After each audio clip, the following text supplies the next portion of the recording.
Welcome, ladies and gentlemen.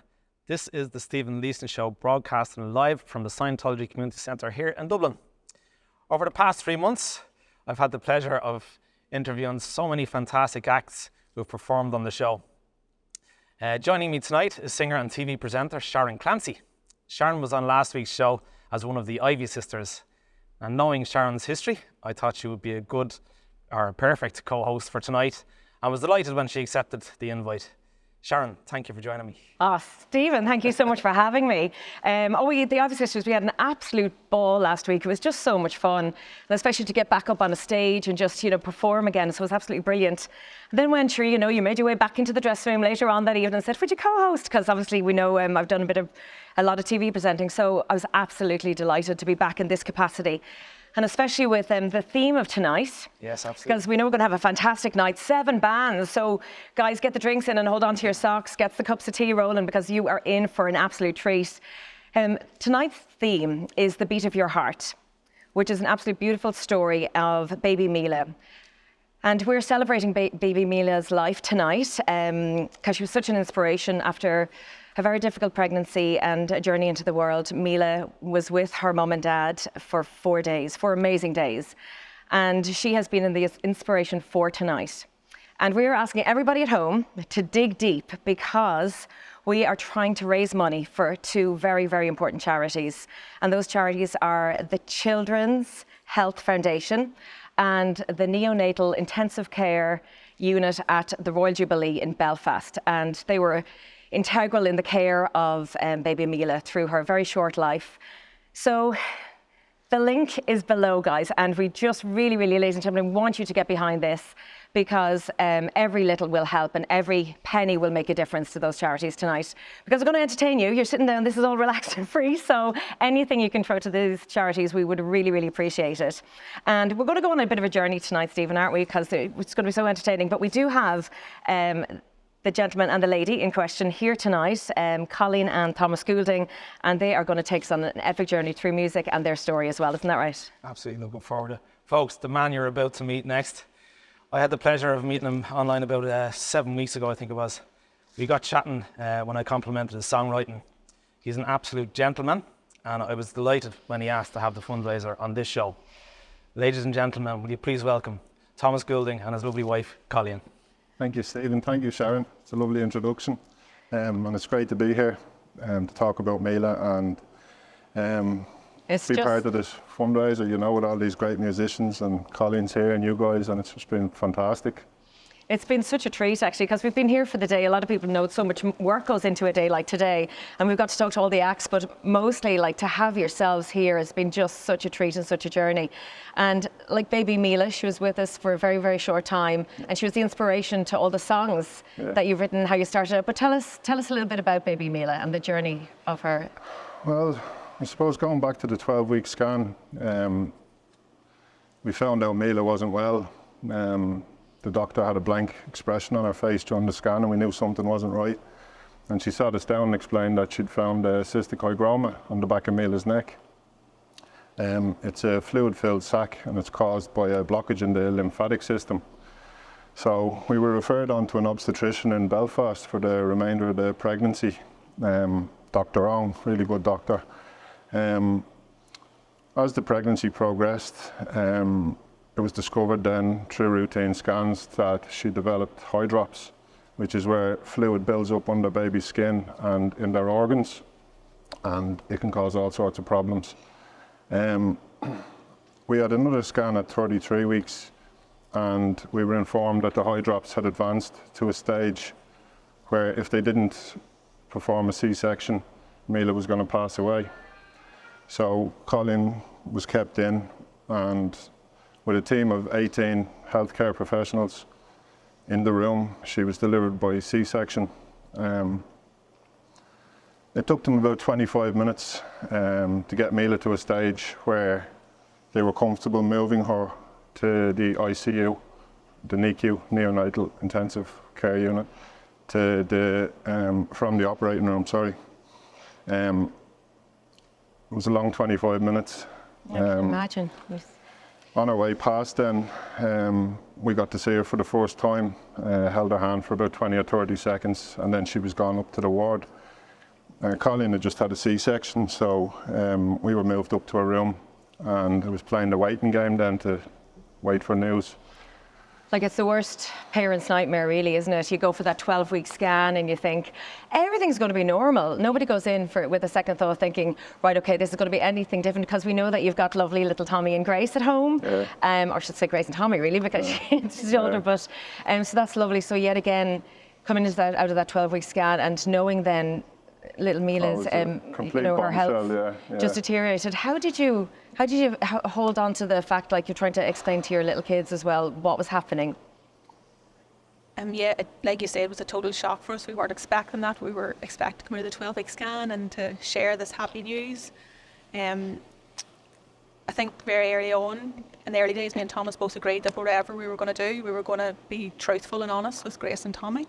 But at the same time, we wanted to shelter them that wee bit because they were 6 and 4 at the time. There was no real guidance on how you tell your children that, we're going to have a baby, but, it mightn't all go the way it's supposed to. So we kind of played it by ear, and kind of just, as the weeks went on, we sort of kept talking to each other and saying, right, do you think this is the time that we need to tell them something? So around 18, 19 weeks, when I felt my bump was getting a bit bigger and, they needed to know something, we sat them down and we told them that, with some good news that Mum and Daddy were going to have a baby, but the baby was a wee bit sick, but we were going to try and do everything that we could to get her here and to get her healthy, and there was a team of doctors and specialists that were going to help us do that. As the pregnancy progressed, then we tried to make it fun as well, so we had like a gender reveal, and that's really happy memories that the kids often say, I enjoyed that. We confetti, and it was pink, and it was all over the garden, and they really enjoyed that. Yeah, it was lovely. Yeah. So there's no book out there, is there, for a parent who's going through this? And I know there's probably so many, unfortunately, parents who've lived through this, and families that have been left devastated by similar situation to yourselves.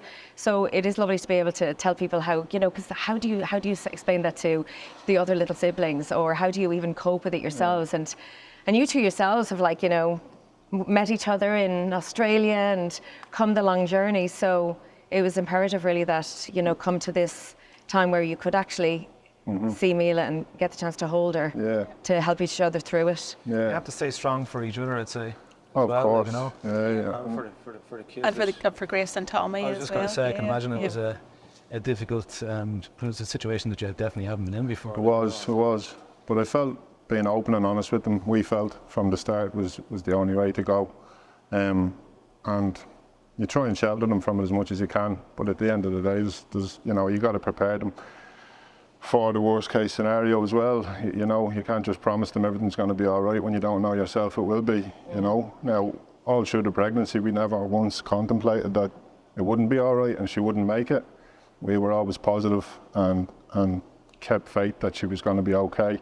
We never even discussed between us once, what if, she doesn't make it or this or that. There was never any of that conversation, So we tried to keep it together as best we could for each other and for the kids as well, But it was a magical time when I even to use the word magical, because we were talking about it earlier on, that how when it came to just those last 4 days, the journey you had with her. Just tell us a little bit about that, because the kids were so involved as well, which is so beautiful. Yeah, I suppose. Sorry, I'll go back again. The neonatal consultant came to see us in the room then after the C-section, and he sat us down and explained to us that, never forget the words he used, he says, Mila has climbed Slieve Donard, but she's got Everest to go. He says, she's very, very sick, and he says, I'm going to be totally honest with you, is that it might get to a point, and you guys have to be mentally prepared for it, that there's nothing more we're going to be able to do for Mila. And it's a decision you're going to have to make yourselves to not progress with treatment, because it won't be fair on Mila. So that was another bombshell, hearing that, and after trying to stay so positive, for him to sit us down and look us in the eye and tell us that, which we appreciated. We appreciated the honesty, but it was tough, So look, we got to go up to the ward then and meet her for the first time, and she was in an incubator. She was in an incubator, and her breathing was being assisted by a ventilator. We couldn't hold her but we got to put our hand in on each side of the ventilator and hold her hand. And it was beautiful, like, you know, we could feel our little hand squeezing our fingers and stuff, and we were talking to her, and she knew we were there. So it was really, really special moment, you know, looking back, that was, you know, it was just magic.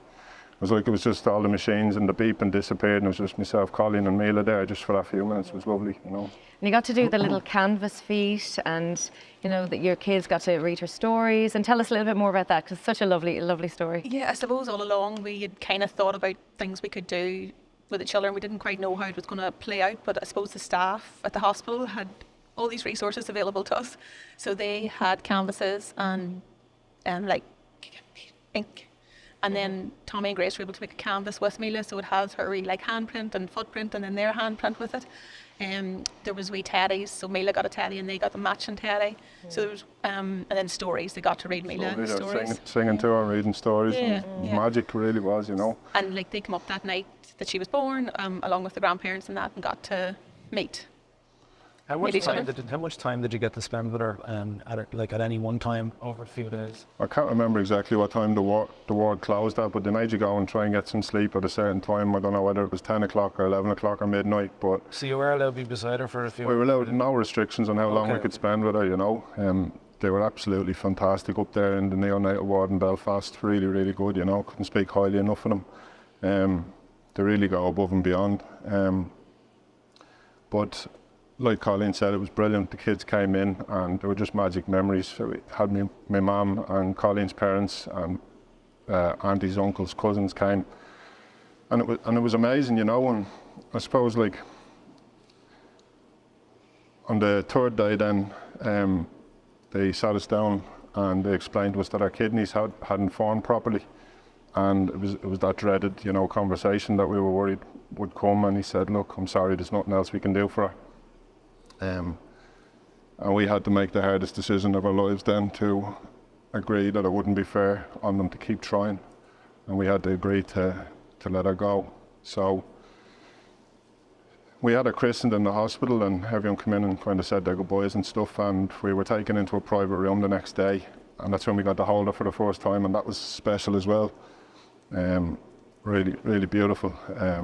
And we sang to her and we read her stories and stuff like that, and she passed away really peacefully then in Colleen's arms, you know.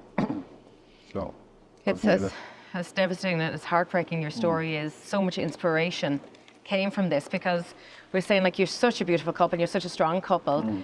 Like, you know, when Colleen was down, you kept her going, and vice versa. You're saying, so, like, this could make or break a lot of people. Yeah. But it almost did the opposite for you. You became stronger, closer, and a man who had never put pen to paper before started writing. So tell us how you feel like baby Mila inspired that. Well, I don't know if it was through grief or where it came from, but I scribbled down a poem for her one day, and I was reading it back, you know, and it felt really good. Therapeutic, I don't know. Maybe it was a way of channeling grief, or I'm not sure, but I wrote her a poem, and it was like, you know, that felt good, and it felt good reading something that came from my heart about my little girl, you know. So I decided I'd try and write a song. I was kind of thinking at the time, you know, it was a bit far-fetched, you know, but it'd be fantastic if I could get some words together and get someone to agree to sing it, you know, even if it's just for us to have. So I was watching Facebook. I was in the house one night and it popped up my Facebook feed. It was Philip Noon singing The Galway Shawl, and it really grabbed me, you know. It was something. There was something so sincere and honest about his voice and the way he sang it, you know, and it really connected with me. And I sent Philip a message. I just reached out to him and I said, look, told him the story, and I said, if I got some words down and wrote a song, would you be interested in helping me out with it? And I'll never forget what he said to me. He said, you write the words and I'll do the rest, leave it to me, you know. And I was like, right, this is great. So I did. I wrote the words, and I sent them on to Philip, and he liked them, and he kept his word.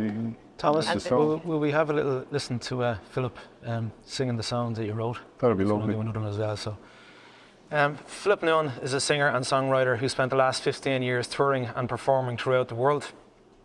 The past 6 years were spent in Doha, Qatar, where he supported Vice Avenue and Dropkick Murphys. During that time, Philip released his own songs and cover versions across all platforms. Philip is currently working on an album due for release in autumn 2021. His commitment to Thomas is uncompromising. Philip came in last week to perform and record this message. And here is now Mr. Philip Noon. How's it going, folks? You're all very welcome to the Fundraiser tonight. I'm Philip Noon, and this is for the Regional Neonatal Intensive Care Unit in Belfast and the Children's Health Foundation. The fundraising links are in the description. This is the Galway Show.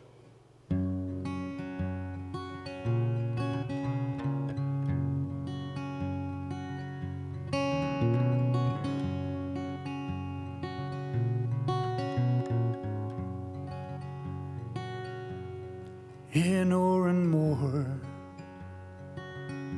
in the county Galway, one pleasant evening in the month of May, I spied a damsel.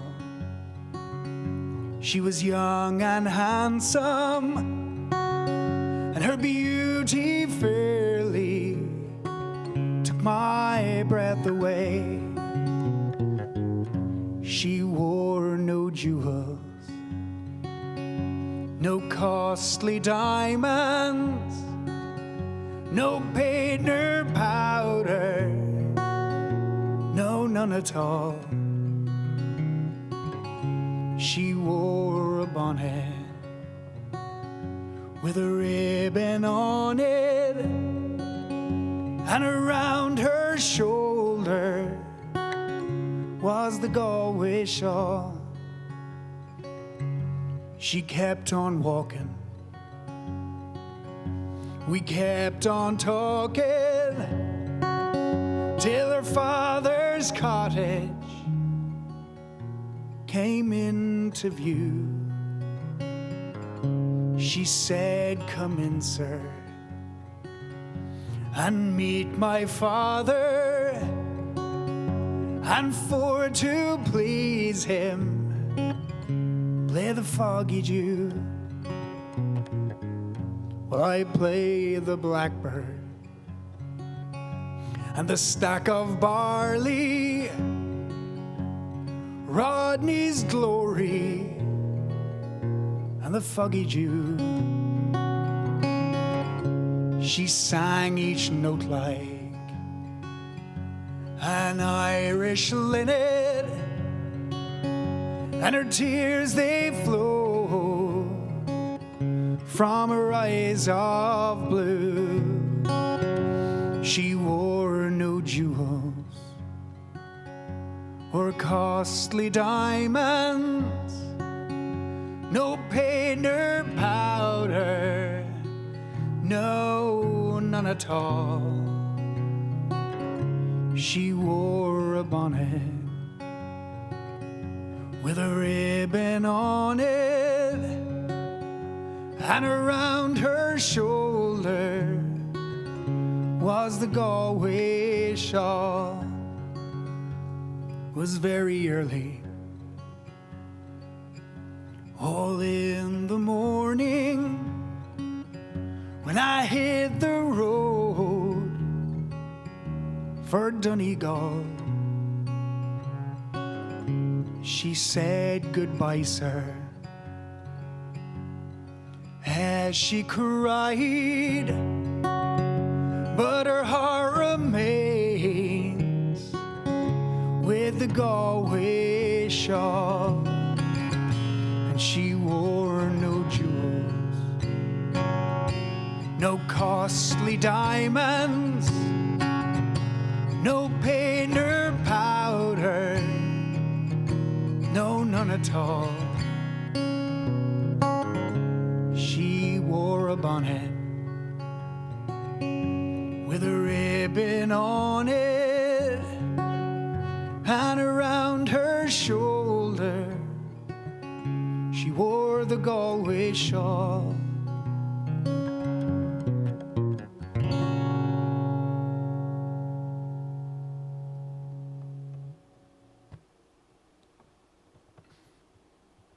This next song was inspired by the little girl and the reason we're all here tonight.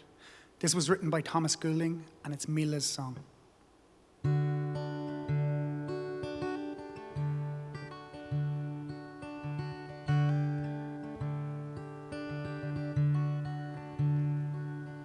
It's almost been 2 years I held you that last time. Teddy bears and blankets, singing nursery rhymes. Not a day goes by now I don't think about that place. Remembering your sweets and all the details of your face.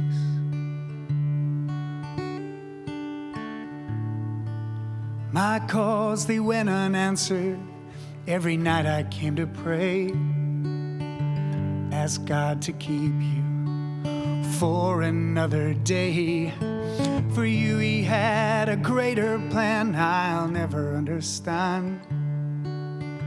My world all fell silent as we let go your hand.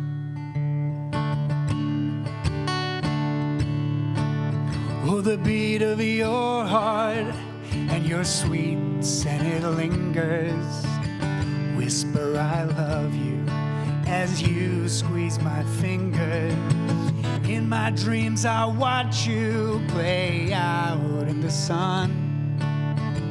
10,000 butterflies all roll into one.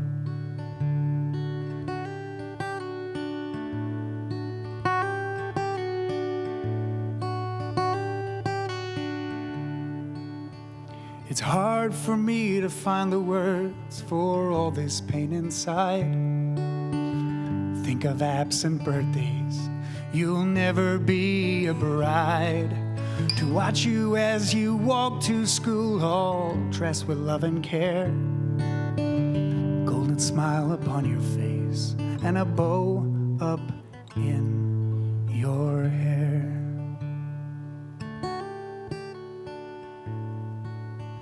Forever I'll be broken, this grief it won't subside.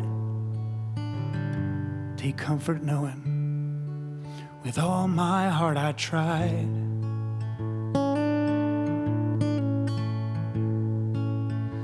Time goes fast and life goes on, you're mentioned less and less. Promise you, my little girl, your name they won't forget. Oh, the beat of your heart and your sweet scent, it lingers. Whisper I love you as you squeeze my finger. In my dreams I watch you play out in the sun. Your 10,000 butterflies all roll into one. Oh, and in my dreams I watch you play out in the sun. Your 10,000 butterflies all roll into one.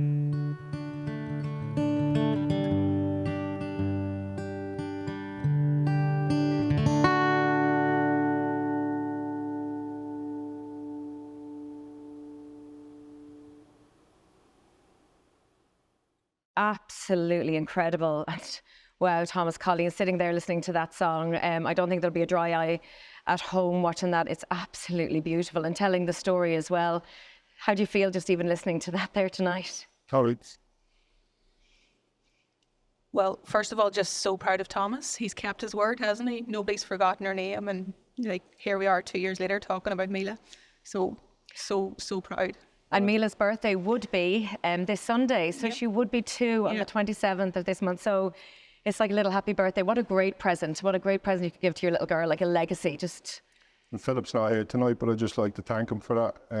The honesty and sincerity he sings that with, and the emotion. And we had many conversations, about how connected he felt to those words and that song, and that was special to us to know that how much he actually cared about it as well. He's become a good friend of mine now, Philip, over the past year, and that just wasn't another song for him. You know, he really felt every word of it, and I really appreciate him. The job he did with it was just fantastic. I was here today. If you remember the first day I met you in person, Thomas, there wasn't a dry eye in the house when Philip was singing that song, because you could see it was completely coming from his heart as well. From his heart, yeah. And yeah, it was difficult for him, I can imagine, like, you know, because I remember even asking myself, I was like, how do you sing a song like that that's so sentimental to someone else and put yourself in those shoes, like, you know? So yeah, thank you to Philip as well, because it's definitely a difficult song that means so much to Thomas for doing it, like, you know. That was was that one of the first songs, or the first song that you wrote? Yeah, it was the first song. First song. Yeah, but I'll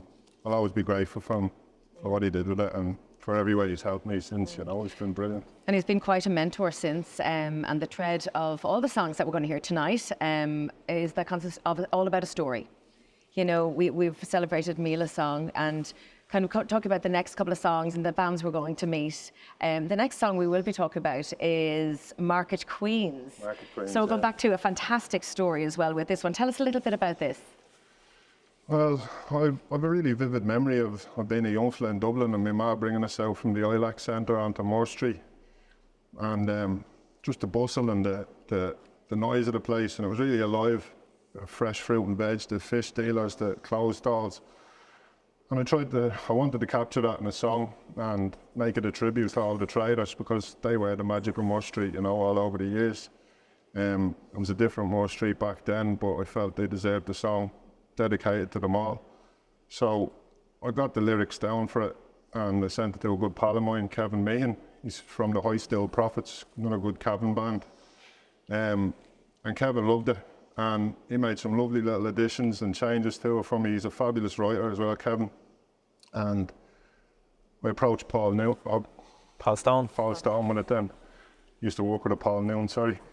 I approached Paul Stone with it then from the Invincibles, and asked him would he like to take it on. Yeah, and we have actually, we're so lucky now tonight, because live in the studio we do actually have the Invincibles tonight, so we're really, really excited to have them. Let's have a listen, folks. The Invincibles are a three-piece group, and that's Paul Stone from Dublin and brothers Barry and Mick Maguire from Meath. They formed in 2012, bringing the best of Irish music to pubs all around Dublin and further afield. In their relatively short time together, they've achieved great things. They played to a crowd of over 40,000 in Dublin City. They performed live on Irish TV and radio. Paul had the honour of singing the Ballad of James Connolly, outside Kilmainham Jail at 3:30 a.m. in the morning of May 12th, 2016, to mark the centenary of James Connolly's execution. The lads have recorded 2 albums, The Invincibles and Righteous Men, which includes original songs that's been written by Paul and other well-known ballads. The lads are planning their 3rd album and looking forward to doing what they do best, and that's entertaining audiences. They are here tonight with us to perform Thomas's composition along with 2 other songs. Please welcome The Invincibles.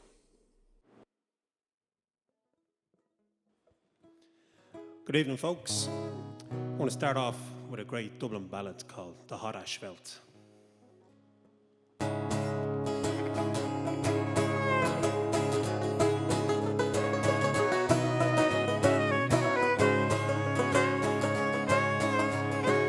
Good evening, all me jolly lads, I'm glad to find you well. If you gather all around me now, a story I will tell. I've got a situation, be guarded and be gob. I can whisper I've a weekly wage of 19 bob. Just 12 months come October since I left me native home, after helping them Killarney boys to bring the harvest down. Now I wear the Gansey and around me waist a belt. I'm the gaffer to the squad that makes the hot asphalt. We laid it in the hollows and we laid it in the flat, and if it doesn't last forever, sure I'll swear they'd eat me hat. I wandered up and down the world, for sure they never felt any surface that was equal to the hot asphalt. The other night a copper calls and says to me, Maguire, won't you kindly let me light me pipe down at your boiler fire? He blanks himself right down in front with hobnails up to lay. Says I'm a decent man, you better go and find your babe. He ups and yells, I'm down on you, I'm up to all your pranks. Don't I know you as a trader from the tipper early ranks? I struck straight from the shoulder and hit him such a belt. He landed in the boiler full of the hot asphalt. We laid it in the hollows and we laid it in the flat. And if it doesn't last forever, sure, I swear I'd eat me hat. I wandered up and down the world and sure they never felt any surface that was equal to the hot asphalt. We quickly dragged them out again and lay him in a tub. With soap and warm water we began to rub and scrub. But devil the thing I hardened, turned him hard as stone. With every other rupture you could hear the copper moan. I'm thinking, says O'Reilly, he's looking like old Nick. Burn me if I'm not inclined to claim it with me pick. Says it would be easier to boil him till he melts and stir him nice and easy into the hot asphalt. We laid it in the hollows and we laid it in the flat. And if it doesn't last forever, sure, I swear I'd eat me hat. I've wandered up and down the world, sure they never felt any surface that was equal to the hot asphalt. You may talk about your sailors, ballad singers and the rest, your shoemakers and your tailors, but we please the ladies best. The only ones who know the way their flinty hearts to melt are the boys around the boiler making the hot asphalt. With rubbing and with scrubbing, I got me rid of cold. For scientific purposes, me body it was sold. In the Calvin Row Museum, me boys I'm hanging by belt as a monument to the Irish making the hot asphalt. We laid it in the hollows and we laid it in the flat. And if it doesn't last forever, sure, I swear I'd eat me hat. I wandered up and down the world, sure they never felt any surface that was equal to the hot asphalt. We laid it in the hollows and we laid it in the flat. And if it doesn't last forever, sure, I swear I'd eat me hat.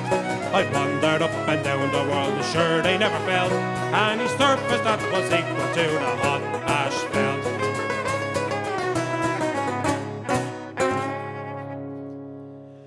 Thank you very much. A great Dubliners number there called the Hot Asphalt to get us underway, folks.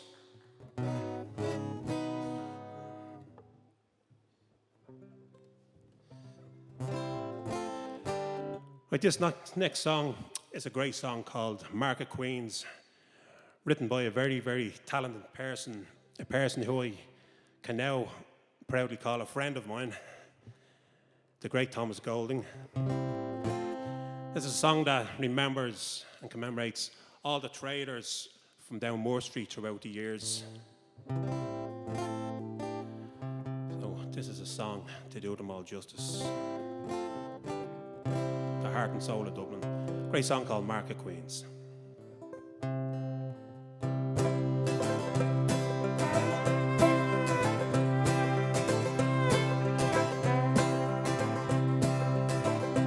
There's a street in Dublin City, and it differs from the rest. It flourished through the hands of time o'er the Liffey's lonesome breast, and it rose up from the ashes from the rising in 16, wherein an Irish Alamo young rebels dared to dream.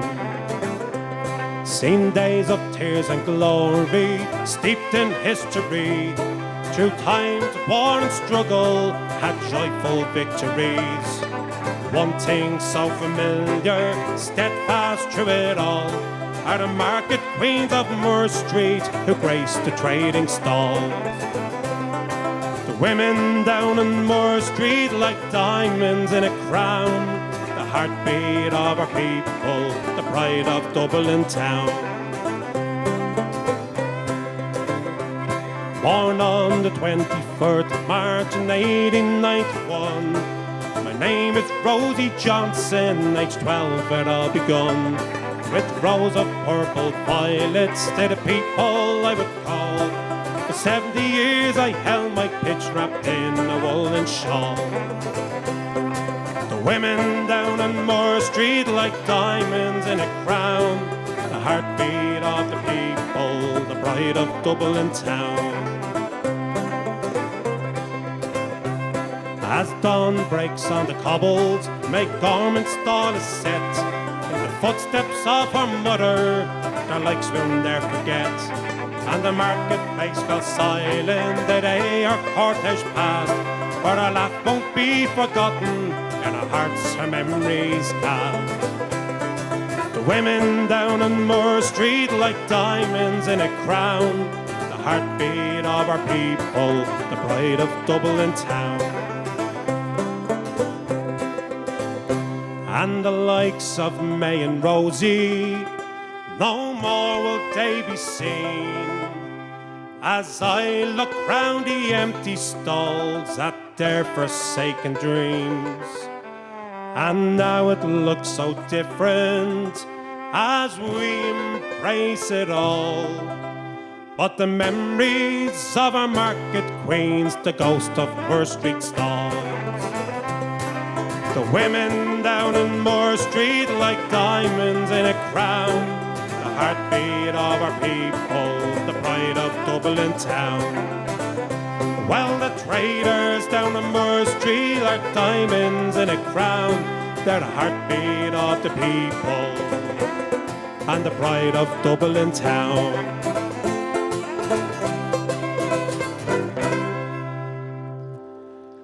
Thank you very much. A great song there from Thomas. One of many he has in his repertoire.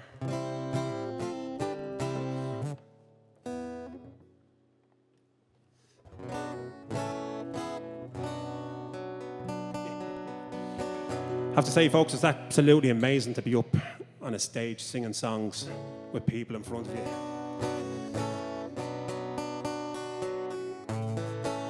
Right, there's one you all know, great rebel song of Ireland.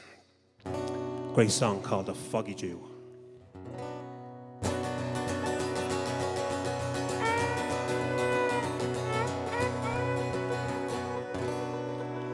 As down the glen one eastern morn to a city fair rolled I,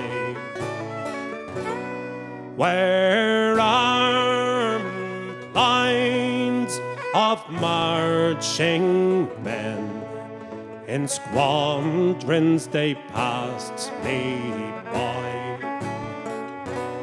No fife did hum, no battle drum did sound its loud tattoo, but the Angelus bell o'er the Liffey swell rang out in the foggy dew.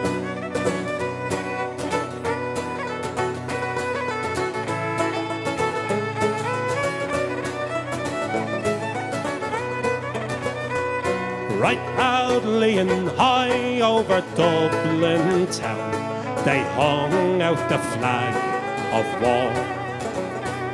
'Twas better to die neath an Irish sky than at Suvla or the bar. And from the plains of Royal Meath, strong men they came hurrying through, while Britannia's Huns with their long-range guns sailing through the foggy dew. Oh, the night fell black and the rifles cracked, made perfidious Albion reel. Mid the leaden rain 7 tongues of flame did shine o'er the lines of steel. By each shining blade a prayer was said to Ireland, their songs would be true. And when morning broke, still the war flag shook out its folds in the foggy dew. 'Twas England bade that a wild geese go, the small nations they might be free. But their lonely graves are by Suvla's waves on the fringe of the great North Sea. Oh, have they died by Pierce's side, or fought with Cahill brood? All the names we will keep where the Fenians sleep, neath the shroud of the foggy dew.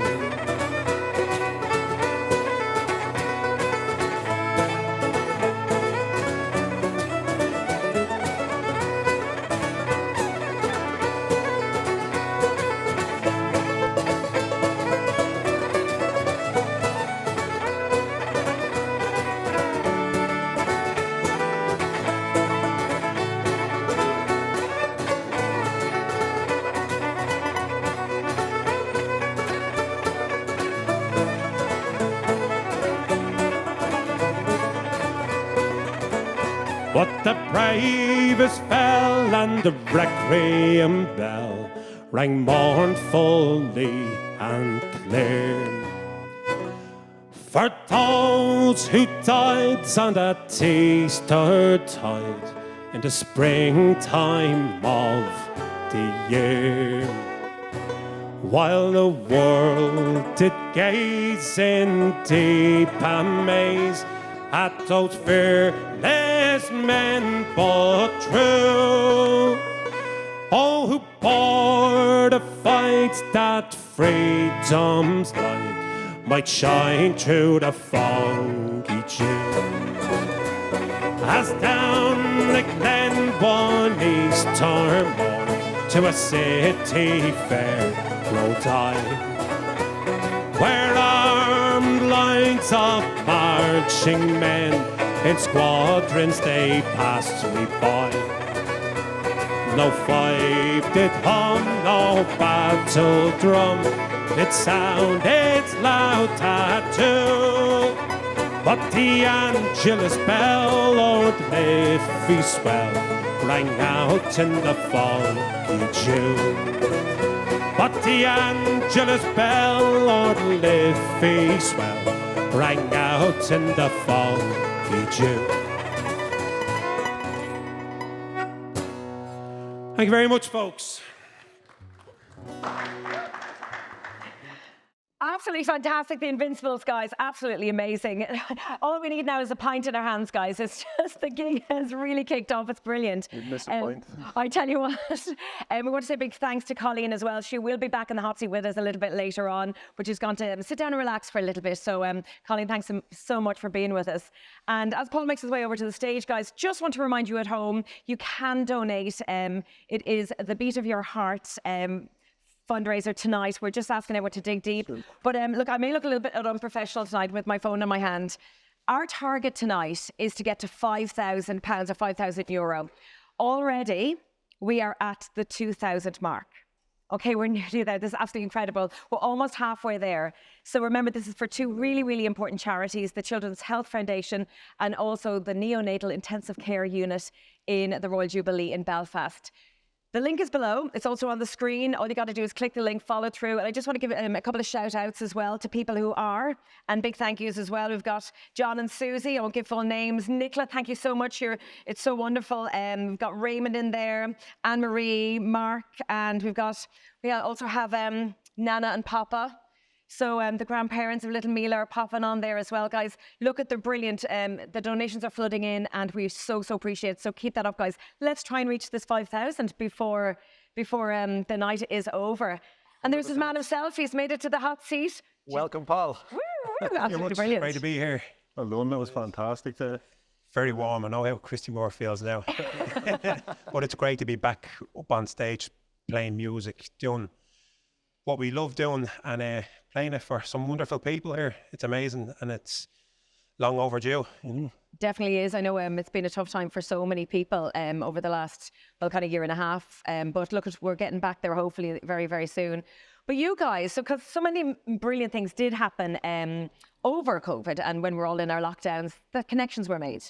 And people had the chance to actually get the word out, write more songs. So some good things have come. And this new friendship, relationship, because everyone's finding themselves online now, aren't they? Tell us how you two connected. I think it was around Christmas time last year. I got a message from Thomas to say that he had I think he was following our band's page on the Facebook, and he just introduced himself and said that he was a songwriter and he had a couple of songs for me if I was interested in. So I said, yeah, send them on. Like, he had the words, but he'd no music for them. So I sent them on, and the chap is really, really talented. More of a lyricist and small part of the song. Right? Yeah, like he doesn't give himself enough credit, as the rest of the musicians playing here this evening will tell you. So he gave me a couple of songs, and the song that I did tonight was Market Queens. And all of us Dubliners will remember Moore Street. And well, when you're going into town, I come from Stony Batter, which is only a 10-minute walk from town. And on our way into town, we would walk up Moore Street, and you see all the traders there. So like it's a part of Dublin. It's our history. And when he asked me would I be interested in doing a song, I jumped at it because I had an auntie who was a trader as well. So it was a song that struck a chord with me. And just when I heard Thomas' story, like I always said it, the lads in the band, and we just were delighted to help out. And Thomas, is that your first time hearing that song live then, or seeing it live, apart from the recordings that were put up? After myself and Kevin passed it on to Paul, he put up a demo on Facebook, and it was well received, wasn't it? Yeah, I recorded it at home in my new studio, which is the sitting room, and I sent it on to Thomas on WhatsApp and goes, right, here's the song. What do you think? Loved it. And once he got back on and said he was happy with it, I said, right, you want us to put it up on Facebook and just see the reaction? And he said, go for it. And we put it up, and within a couple of hours, people started getting onto us, getting onto Thomas and getting onto myself, saying the ladies in the song are our grandparents, our loads of relations got onto us, our fellow Is this a traders. video you put together for the song, is it? Like, is that what you're saying, or just all the people that are mentioned, is it? Yeah, just all the people that were mentioned there, grandchildren and relatives and past traders, you know, lovely messages and stories coming in about May and Rosie and different traders and photos, and it was magic, wasn't it, Paul? Yeah. Like, you know. And I know you're both really passionate about the history, because it went over the 20,000 views, this song, when it went out, didn't it? So it was like really exciting. That's amazing. You know, a great response. But what I thought was really amazing, and it seems to be a current flow all through your work, is that it is steeped in history. So that these were the market queens. They ran the market. They were the queens of the market, and it must have been such a draw to you then. Like everyone who walked on Moore Street throughout the years would have known May and Rosie. Like, they were incredible characters, and that they ran the show down there. And Queen Bees. That's it, and everyone knew them, you know, so they deserve to be remembered in song. All the traders were queens in their own right, you know. They were fantastic women. Jesus, hail rain and snow out there, minding stalls, and, you know, they'd be in the markets early in the morning, and they'd be, you know, late at night on the street, you know, in all weather. And they were just fantastic women. They were real characters, and really were the heartbeat of the city, you know, Absolutely, the traders. They were absolutely, fantastic. It's a real amazing way to honour them and their memory as well. And hopefully, I know it's kind of a dying trade, but there's a lot of people out there still trying to bring it back and keep it going. And I know yourself, Paul, you're very passionate about history and, you know, keeping the flag flying and trying to... songs of history. Yes, exactly. Can I ask you a little bit about the 3:30 a.m.? Was it 3:30 a.m. in Kilmainham Jail you were singing? It was during the centenary of the Rising back in 2016, and there was a commemoration outside Kilmainham Jail on the morning of the anniversary of every execution, and on the morning of May the 12th, that would have been the morning that James Connolly and Sean McDermott were executed back in 1916. So a chap got in touch with me and asked me would I be interested in singing James Connolly, and like I grew up listening to ballads, all the brilliant ballad singers out there, and for somebody to ask me, he was only wet behind the ears, if you like, in this trade, to go and sing it. So there was at 3:30 in the morning. There was about 400 people there. Like a big crowd had to come down from Leeson to remember Sean McDermott, because that's where he's from, and to be up on a little platform and to recite the poem, and then go into the ballad. Like, we didn't use any music, I just sang it on my own, and like with the walls of Kilmainham right behind me and the Stonebreakers Yard where the leaders were executed was like within meters of me, and the chill that A went proud, up a proud moment, I'd my imagine. back when I got to sing, and it's a moment that will stick with me forever. You know. I'm getting a chill just listening to that. Yeah. So that got, like, I got comments from all around the world saying well done and fair play to you for doing something like that. Like, it's amazing. No matter what else I do with my music career, like that's something that will stay with me forever. You know, Real honour. And it's always quite been about the voice as well for you, Paul, hasn't it? Because back in 2012, when you worked in St. Vincent's and you met the boys, so we'll give them a shout out now as well, that Oh, you're just singing and no instruments, just there with the voice. Like I was always singing. I grew up, as I said, in a family that nobody played music, but there was always sing songs on our family parties and whatever. So I grew up with it. And then I met Barry when Barry joined St. Vincent's Hospital where I work, and after a while we got talking about the music, and if we just said, how about pushing this a bit further, and during breaks and that we used to sing a few songs, or because I couldn't play the guitar and probably still can't if you ask Barry. Yeah. But still practicing. Well, it sounded good. like he'd be saying sing a few songs and work out the keys of the songs, and it just took off from there. And then Mick, his brother on the banjo, came on board, and so that was all in around 2012, 2013, and it just took off. And was this the birth of the Invincibles? It was, and like it's something we love doing passionately. You know, you can't be being up on stage and lashing out the tunes and the crowd joining in, singing back. Like it's an unreal feeling. Bring live music back. Absolutely. Bring the music back. Bring it back. Lights in the dark. Yes. One. I know we're all waiting for that. So what is next for you then? What's the plan? Well, the plan is the powers that be to open up pubs and get us back. You know, like they can't keep pubs shut forever. They can't keep musicians on the long finger. Like, we're lucky we have a day job and then we do the music at night. But I have many friends who are full-time musicians and are struggling badly. So, and can we look forward to some more collaborations with yourself and Thomas? Do you think that's on the cards? Absolutely, absolutely. Yeah. That's it. We have it here. Contract Absolutely. signed. You have a live. Another one in his back pocket. He's keeping quiet, but we'll leave that for another day.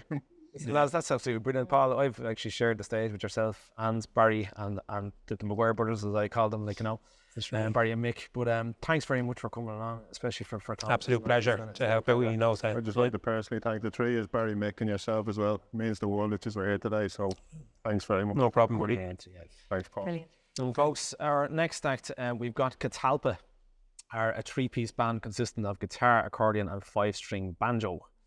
They're seen regularly playing Dublin's Bandwagon bus tour. They are also the resident band for the Confederation of Republic of Ireland supporters clubs, playing for thousands of fans before every Ireland home game. They were the resident band for Taylor's Tree Rock, Irish Hoolie Night for a full season, and toured extensively across Ireland, the USA, UK and Europe. Catalpa play a mix of traditional Irish ballads, folk songs and contemporary music, and tonight they'll perform 3 songs, including Thomas's composition, All Our Children. Ladies and gentlemen, here are Catalpa. How you doing, folks? Delighted to be here on this special night. We're going to start off with a song that I wrote after reading some of Bobby Sands' literature, and I always wondered what it would be like to write a song with Bobby. And the only way was to take 2 verses out of his poem play that he wrote called The Crimes of Castlereagh, and I added 2 of my own verses and put some music to it, and it's simply called Bobby.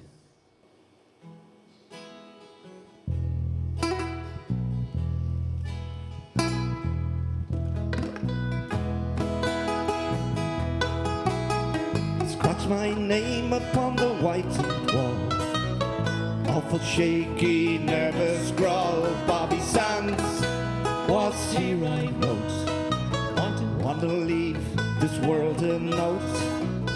I was sane and not to blame, these were my words to testify. Should this be the last place that I lie? Should it be in this H block that I die? All things come to pass as one, hope could never die. There is no height nor bloody might, free man can't defy, and there is no source of foreign force that can break one man who knows his free will. Nothing can kill, from that freedom grows. I scratched my name upon the whitened wall. Awful shaky, nervous scrawl. Bobby Sands was here, I wrote. Want to leave this world a note. I was sane and not to blame. These were my words to testify. Should this be the last place that I lie? Should it be in this H block that I die? All the time my weakened wrists held in place with their iron fists to break me and end my cause. Fight against their unjust laws with the last ounce of my strength.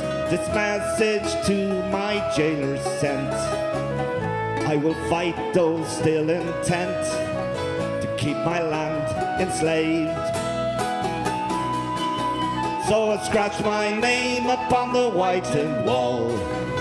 Awful shaky, nervous scrawl. Bobby Sands was here, I wrote. Want to leave this world a note. I was sane and not to blame. These were my words to testify. Should this be the last place that I lie? Should it be in this H block that I die? I prepare for final sleep. Pray to God my soul he'll keep. Those I have had so dear shall forever with me be. And my final hours in this dark cell, to my comrades I now bid farewell. Hope our pain was not in vain. We shall overcome. So I scratched my name upon the whitened wall. Awful shaky, nervous scrawl. Bobby Sands was here, I wrote. Want to leave this world a note. I was sane and not to blame. These were my words to testify. Should this be the last place that I lie? Should it be in this H block that I die? Should it be in this H block that I die?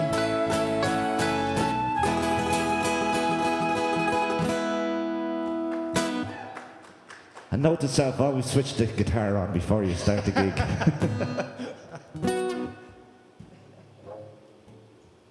It helps.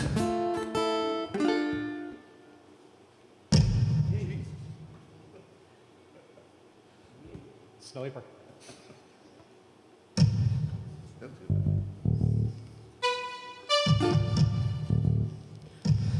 Okay, our next song, our second song, is a song we wrote just over 3 years ago, about 3.5 years ago. And we had just finished a gig in City West, and we met a lad from Loughin Island, County Down. And as we all know, around about this time, 27 years ago, during the World Cup in 1994, when Ireland were beating Italy in Giant Stadium, up the road in a small pub called The Heights in Loughin Island, County Down, 6 gentlemen watching the match were murdered by UVF gunmen. And we got just the idea to write a song in their memory, and we called it No Stone Unturned, after the wonderful, powerful movie about those horrible, horrible killings 27 years ago. So for the families in Loughin Island and for all victims of collusion, this is No Stone Unturned.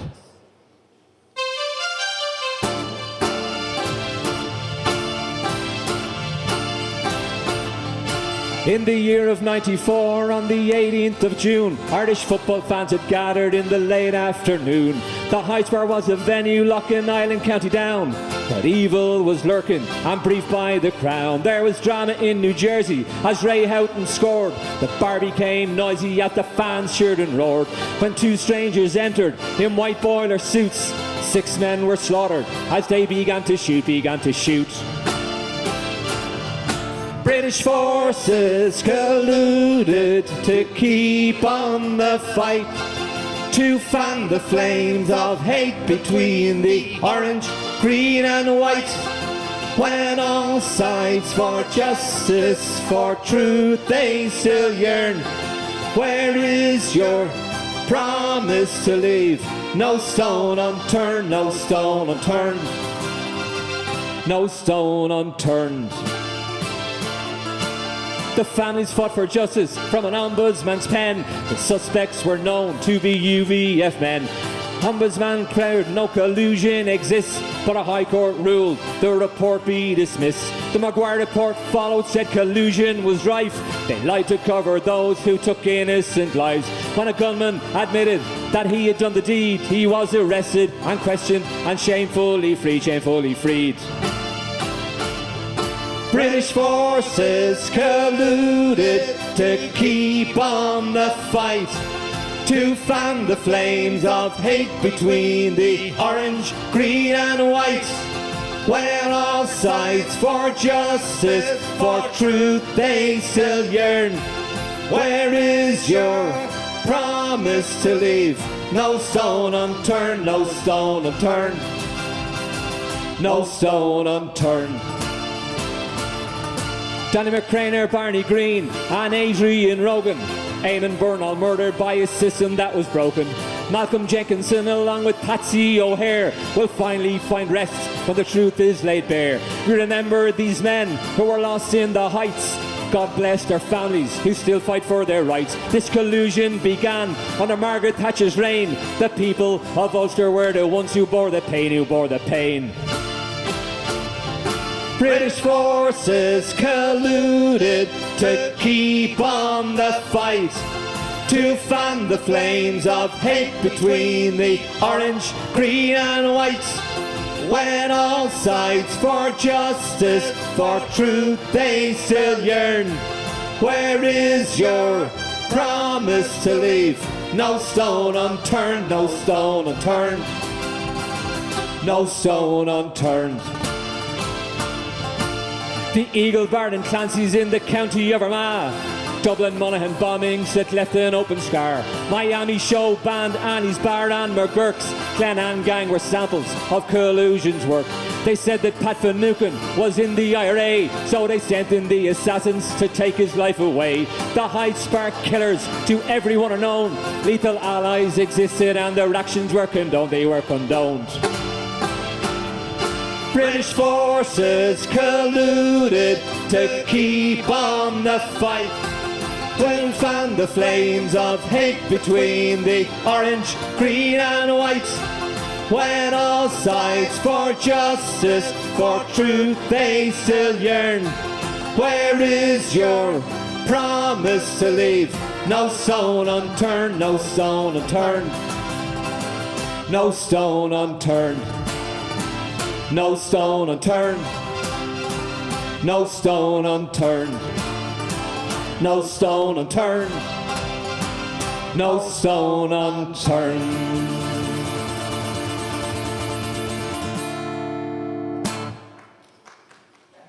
Thank you very much.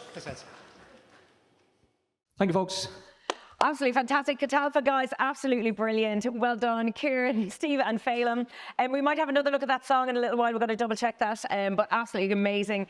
We want to thank you as all, everyone who's watching. This is live. We're on the Steve Leeson Show tonight. Thanks for so much to everybody who's donating to the Beat of Your Heart fundraiser as well for us tonight. Thank you so much. Keep them coming in. We're past the halfway mark. It's our dream to get it to the 5,000 mark tonight. So keep the donations coming in, and it's running along the bottom of your screen there. Just click on the link and away you go. And keep the comments coming in. It's lovely to hear from everyone tonight. Apparently, all our audience were absolutely, oh, I love this band. We're all swaying along here. Well, Kieran, they're absolutely loving you at home as well. That's good to hear, yeah. Apart from the little gremlins at the end. I just wanted to keep Thomas on his toes, to make sure that he was I know my own the lyrics. song, yeah, to make sure. Just checking you, absolutely. Did I pass? You did well, yeah. It's a live show, as people can see, and it's unfortunate there was a bit of a technical difficulty there. Paul is just after saying to me there, actually, if he's want to go and perform the song again after the small interview, Ciara, I think we'd have to, wouldn't we? And since it's one of Thomas's songs, so it'd be great if you didn't mind. Like, I do. After this, if we could go back. I'll try and remember this. But anyway, we'll get over it and correct it. Yeah, that's it was a big curveball there for you, You remembered all the words though, yeah? When I bent down, I think I got oxygen there. Kieran, what's it like to be back on a stage now tonight and to be singing and performing with the boys? That's great. Well, if you ask the lads now, it wouldn't be me if I didn't make a few mistakes on stage, so that's part and parcel of having the crack, and we don't beat ourselves up about it, we just get on and smile, and it's part of, that's live music, Right. Everyone makes mistakes. I've seen the best make mistakes in gigs, so. And you can have a bit of a laugh about it. And yeah, well, we rub off each other well, we don't get annoyed with each other, I think most bands are like that, except the odd professional, where they're. You were brilliant up there, fair play to you, well done. I'll buy you a pint later, don't worry. Yeah, and be with the words. Now tell us, how did the two of you get together? We know Thomas has been combing the internet and finding all new friendships. Colin's watching me now, be careful what I say. Grooming all the musicians. But it's been amazing, and to be able, and you said there's a couple of songs now that you're really interested in working with Thomas on. I'll be honest, I couldn't believe when I found him on Tinder, that was... It was a perfect match, wasn't it? Songwriter, looking for other songwriter. Swipe right. I don't have to. You should call it tuner, so all the musicians can find each other. No, it was great. You heard it here. It was great. As someone that writes songs, you do get a lot of people contacting you, trying to help them with the process of, because a lot of people write and just can't put the music together, So when Thomas contacted me, I think, I don't have any songs. You sent me a good few songs anyway. I was a bit overwhelmed at first when I was reading across through, but then I got through a few and I went, that's actually a really nice song, And so I picked the two that I really resonated with me, So just how does the song resonate with you? What do you look for? Well, I suppose the words really that would catch my mind, and then the subject. So the subject was really unusual. There's so many songs about the Easter Rising. Thomas wrote it from the point of a young girl that watches her daddy go off to fight in the GPO. And nothing had been done like that. I think there's only maybe two songs that's written from a woman's point of view, and that's Grace and Margaret Skinner, which my dad wrote. So they're the only two songs. I had to get that in because I forgot that he had written one, and I said one earlier on. You'd have been in trouble there. Yeah, would your dad be watching tonight going, oh, you better give me a mention? I do just, no, but I'd say... I don't think that man needs a mention. I'd say it was my mother's birthday yesterday, so I'd say he's still struggling with the hangover. Mommy, happy birthday, go on. Oh, happy birthday, Mum, yeah. I gave her enough happy birthdays yesterday. I drove them into the restaurant and drove them home last night, so that was good enough. Did you pay for the meal? No, I didn't, no. No, you're... He's enough money. Oh, very good. I gave her a nice present. I gave her cash to go and treat herself to some nice beauty products and stuff like that. So. I hope she loves the envelope. Good stuff. Ciara, you had I was looking up on your page at Catawba, and you had a reunion gig not so long ago, is that right? Yeah, we had up in Steve's house up in the backyard in Drogheda, yeah. That was great to get back together, and so much so that it was a beautiful evening, which always helps when you're playing out in the back garden, and there was plenty of neighbours around, and we were just having the crack, and couldn't believe it when it started getting dark, and I was going, this is the middle of summer now, we're dark, so it's late. So by the time we finished, it was pitch dark. So it was 3.5 hours later. I look back on the thing that we were playing for, and it just didn't feel like it. We were just having the crack, and just great to be playing music as a because like yourself and all other musicians will be doing gigs online. There's no fun in it. You're looking at a laptop and you're going, So it was great to be actually, and all the neighbours around were clapping and sending requests, and it was. So you had your audience. Yeah, that was great. Yeah, it was something different, but it was great to be back. But the next day was the down where you're going, oh God, when am I going to play music next? So. But here I am, back here for a great night and a great cause for Thomas. And music does travel though with you as well, doesn't it? Because you like to take scenic routes with the bus. Tell us a little bit about this. That's what I was going to ask. The musical bus. It sounds fantastic. I believe it or not, I had the great luck of starting it just as the pandemic hit. It was the weekend of the Italy rugby match, when the rugby match was cancelled. That we set the bandwagon rolling as such. And it's a musical bus that is set out like a pub. The interior's all done up with in the pub sort of team, and the musicians sit up the front. We're looking at the crowd, and it's got a full gig rig in it. And as we start in Westmoreland Street, drive up O'Connell Street and back down around by the Garden of Remembrance, and as we're doing, we'd start off with Molly Malone just to get everyone into the humour of singing. Then we'd go into maybe the Wild Rover or something like that, and then as we get down towards the GPO, we do the Dying Rebel or something like that. So we try not to keep it the same all the time, because if other people have requests, a lot of people would have requests, but what we do reserve is when we go to Kilmainham Jail that we sing Grace. That has to be there, And it's amazing when we first got back after the first lockdown, we put the bus back on the street, and we just went around with just us singing in it, and the fun it brought to the city. Like, you could see everyone dancing at traffic lights and smiling. It just put a smile back on the city. Like, it was brilliant crack. And when you're sitting upstairs, you're nearly like a celebrity, because you're looking down at the crowd, and the crowd are looking up, because you can hear the bus. Like, it's fairly loud. Because it's we've got over 2,000 kilowatts of a rig on it. Upstairs. So it's just fairly loud. And it actually in the lift, music can give to people. It actually got on the news one time. They were outside Leinster House, and they were saying, and only necessary travel should be, you should only be doing necessary travel. And just as she said that, the bus rolled past. Where Steve was singing "Take Her Up the Mountain."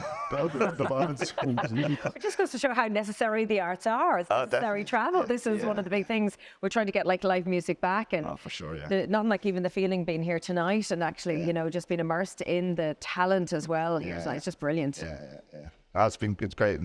Like some of the bands playing here tonight are just amazing. I know all of them from watching online, as everyone does, and you've got that time to see other bands and and appreciate the music that's out there and the talent that's out there within Ireland. It's just amazing. Yeah. So what's next for Catalpa? Oh well, we've including the two songs that Thomas wrote or gave us. We've our own songs, another album of our own songs to come out. From releasing an album of your own songs, we released our first album, which was for the 2016 100th anniversary. We did all our own songs and found that people are looking at the CD going, don't know that song, don't know. So we tended to not put a full CD of our own songs, so we throw in a few of the usual suspects, that other people have done, and so we're looking forward to doing that, and hopefully we'll be playing in Glasgow in October. Sharon's a fantastic songwriter. He'd never admit this or big himself up, but he's got some fantastic songs. The Great Revival is a song about Belfast, and it's just lyrically, it's a masterpiece. That's one for the album. And wrote a song about Glasgow. And, that's the one thing lockdown's been good for, is that you've got to be creative. I think a lot of people have found different ways to be creative through lockdown, but you've been on the scene for quite a while and come from a really musical family. Would there be any advice that you would give, the likes of Stephen, who's just up and coming? We have a couple of young gentlemen on the show tonight who are just coming out and starting out and bringing themselves forward, and maybe young musicians who are looking tonight, getting into folk. And what advice would you say? Just go for it, or? Oh, it's definitely go. I got to music quite late, believe it or not. Even though my family would be quite musical, I think I sort of rebelled against the whole music thing. It was only when I went to college and I seen the lads playing guitar were getting the women, I was like, there's something to this music, I give it a shot. So I picked up a guitar and started to play it, but I was very shy. I was actually quite shy and not very confident as a singer. So when we first started as a band, I wouldn't sing at all. I took a back seat singing it completely, But then the lead singer, that was Phil King at the time, he left, and I sort of had to take over singing. There was no one else. So you've got a gig coming up in Finbar's GAA. Did I say, is that right? That's right, yeah. Gary August on it as well? Yeah, that's in October, I think. Is it October? Yeah. It's great. So that's with Q&A with Brian McClare as well, so be very interested in hearing that, because Brian, obviously, I'm a big Celtic fan, and Phelan's a Celtic fan, and he's obviously Man United as well, but we forgive him for that. So looking forward to hearing him, and Gary O's just a great artist, that I've admired since I was small, Sorry, Gary, if I'm giving away your age. Okay. Send the cat out of the bag. Yeah. So thank you to yourself and the lads for coming. No, but thanks for having us. For being a part of it. Yeah. And look forward to seeing you down the road as well. Yeah, thanks. Go ahead. I'd like to personally thank you as well, Steve and Phelan and yourself, and for all the help you've been with the fundraiser. put us in touch with the charities in Dublin, and Ger Kevill there in Dublin as well. Shout out to him. Thanks, Ger. Ger's a legend, yeah. Great guy, great guy. So just personally from me to you, thanks very much for all the support and encouragement and effort you've put into it. So. Absolute pleasure. Sorry for running your song. No, it was your fault. You remember the words, that's what I said. Yeah. And Ciarán, will you have that song up at the moment, or where can people actually get to hear that now? It'll be on our next album. Yeah. On the next album? Yeah, definitely, yeah. Brilliant. So guys, this is, if any excuse now, Catalfa, possibly, Gremlins and System, so you're going to have to buy the album now. You're going to have to buy the album to hear this song properly. To hear it right. Oh, Ciarán, it's been an absolute treat talking to you. Thanks for having me. So very much. Thank you. Thanks again, Ciarán. Hang around. Folks, next we have Gaelic Brew. They're a modern Irish band who have put their own stamp on some of the best well-known Irish folk songs ever written. Fusing traditional Irish music and trad with popular rock, the multi-instrumentalist group create a unique sound and bring Irish music to the 21st century. Based in County Cork, the band has played in pubs, clubs, weddings, festivals all across Ireland. Their international scene includes London, Edinburgh, Liverpool, Florida, USA. Venues include the Balvar Holla, I hope I'm pronouncing that right, festival in Germany, the Rira Irish Bar in Las Vegas, I've been there myself, great place, and the Ohio Celtic Festival in Cleveland, Ohio. Great festival out there, I've done that myself as well. Their debut album, Away From Home, featured Irish folk legend George Fury, if you're a fan of the Furies. Their second album, Live in the USA, was recorded live during the 2017 Florida tour. This band has gone from strength to strength, increasing their fan base at home and abroad. Although they cannot be with us tonight, they came in last week to record songs in support of tonight's fundraiser. Their first song is entitled Swan Song and was co-written by Thomas. So join me now for a drop of Gaelic Brew. So this is Swan Song. It's Gaelic Brew's collaboration with Thomas and John Dunphy as well at the start, and it tells us the story of a man who's looking back at his life, and he's kind of not very proud of some of the choices that he made in his life, and he knows that it's coming to an end. And I suppose it's a great song because it's written about Cork, which is kind of ironic because it's a Dublin man being Thomas, living in County Tyrone. You have a Cork man here, born and bred, but a Kerry supporter. So we said we'd meet halfway in the middle. And it tells the story of the man who spent his life in Cork. And as I said, here's Swan Song.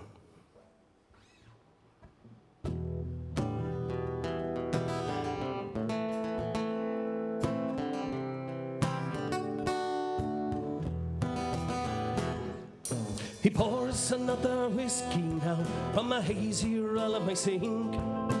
Visions of my life pass by, and it saddens me to think. Recounting on old memories and regret what might have been, I begin to write my final song and recall all I've seen. Drunken songs of music, memories of the past. Now this one song is my last. Born in the spring of 49 in a house off Patrick Street, but brothers lost to fever, I can still hear mother weep.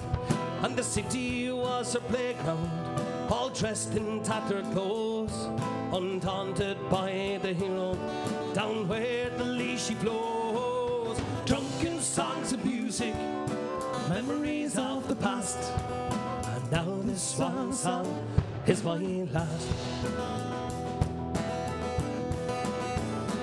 Now Alice was my sweetheart, from our school days we did court, a time of youthful innocence, holding hands down by the board.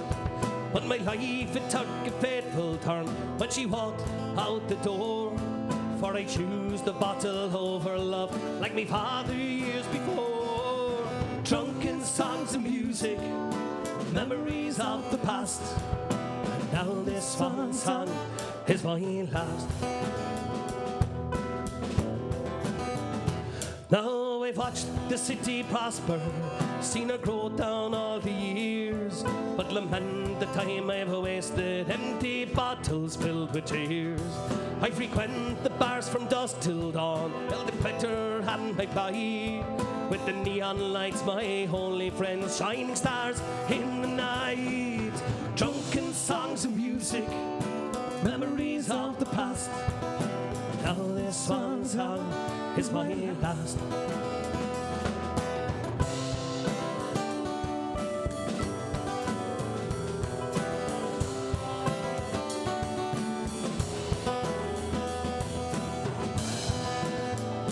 So I finish off the final verse and a parting glass I call. I softly close my notebook, no more tales I can recall. And my mind begins to wander, how will they mourn me when I'm gone? Or will I be forgotten in Cork City's breaking dawn? Drunken songs and music, memories of the past. Now this one song is my last. And drunken songs and music, memories of the past. And now this one song is my last. And now this one song is my last. Now this one song is my last. So there's a swan song, and thanks very much to Thomas and to John as well indeed. The next song we're going to play, folks, is a song called The Ballad of the Ordinary Man, of course made famous by Christy Moore, and sings a song about working class and the hardship that they had to go through in above in the north of England. So without further ado, here is The Ballad of the Ordinary Man.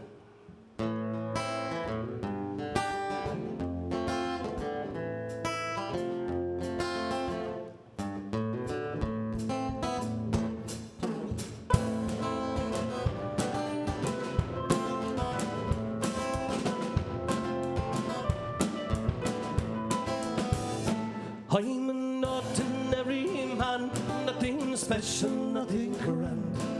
I have to work for everything I own. I never asked for a lot, sure I was happy with what I got. Enough to keep my family and my home. Now they say that times are hard, and they've handed me my cards, and they say there's not the work to go around. When the whistle blows, well, these gates will finally close. Tonight they're gonna shut this factory down, and they tear it down, and they tear it down. I never missed a day, no one turned straight for better pay. For 20 years I've served them best to go. With the handshake and the check, it seems so easy to forget. Loyalty through the bad times and to go.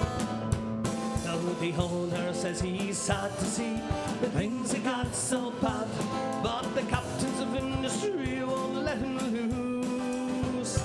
He still drives a car and he smokes a cigar.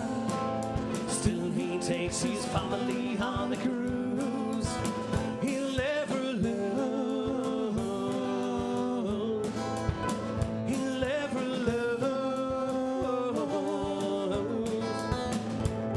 It seems to me such a cruel irony. He's richer now than ever he was before. And now my check is pant, and I can't afford the rent. And there's a one law for the rich, one for the poor. And every day I try to salvage some of my pride, to find some work so as I may pay my way. But everywhere I go, sure the answer's always no. And there's no work for anyone here today. No work today. No work today.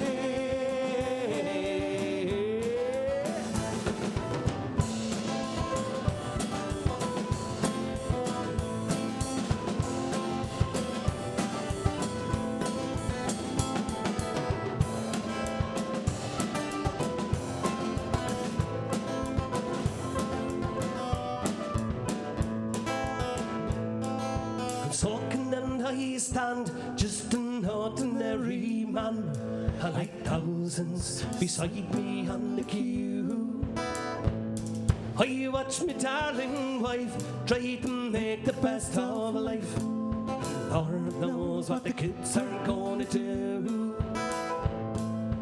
Now that we are faced with this human waste, a generation cast aside. For as long as I live, I never will forgive. You strip me of my dignity and pride. You strip me bare. You strip me bare. Nowhere today. Nowhere today. Hey.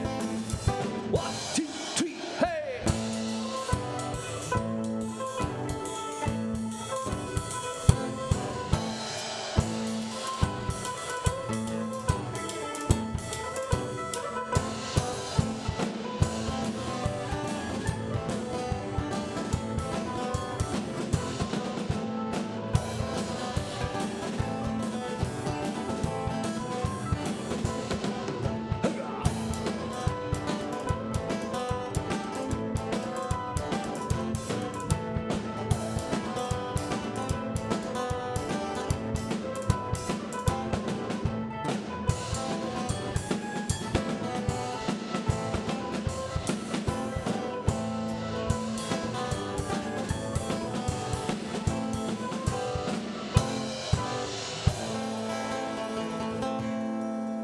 Ballad of the Ordinary Man with a little tune at the end of it there for you.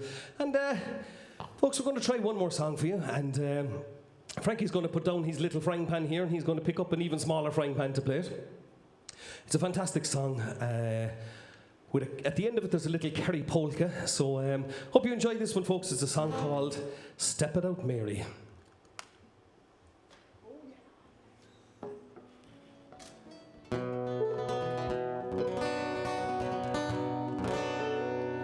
Step it out, Mary, my fine daughter. Step it out, Mary, if you can. Step it out, Mary, my fine daughter. Show your legs to the countryman. In the village of Kilgowrie, there's a maiden young and fair. Her eyes they shone like diamond, she has long and golden hair. A countryman came a riding up to her father's gate, melted on the milk white stallion, and came at the strike of 8. So step it out, Mary, my fine daughter. Step it out, Mary, if you can. Step it out, Mary, my fine daughter. Show your legs to the countryman. I've come to court your daughter, Mary of the golden hair. Well, I have gold and I have silver, I have a land beyond compare. I'll buy her silk and satins and the gold ring for her hand. She should have a big white mansion and have servants to command. So step it out, Mary, my fine daughter. Step it out, Mary, if you can. Step it out, Mary, my fine daughter. Show your legs to the countryman. I don't want your gold and silver, I don't want your house and land. I'm in love with a soldier laddie, and I promised him my hand. But Mary's bought this book up sharply. Well, you'll do as I command. You'll get married on that Sunday, and you'll wear his wedding band. So step it out, Mary, my fine daughter. Step it out, Mary, if you can. Step it out, Mary, my fine daughter. Show your legs to the countryman.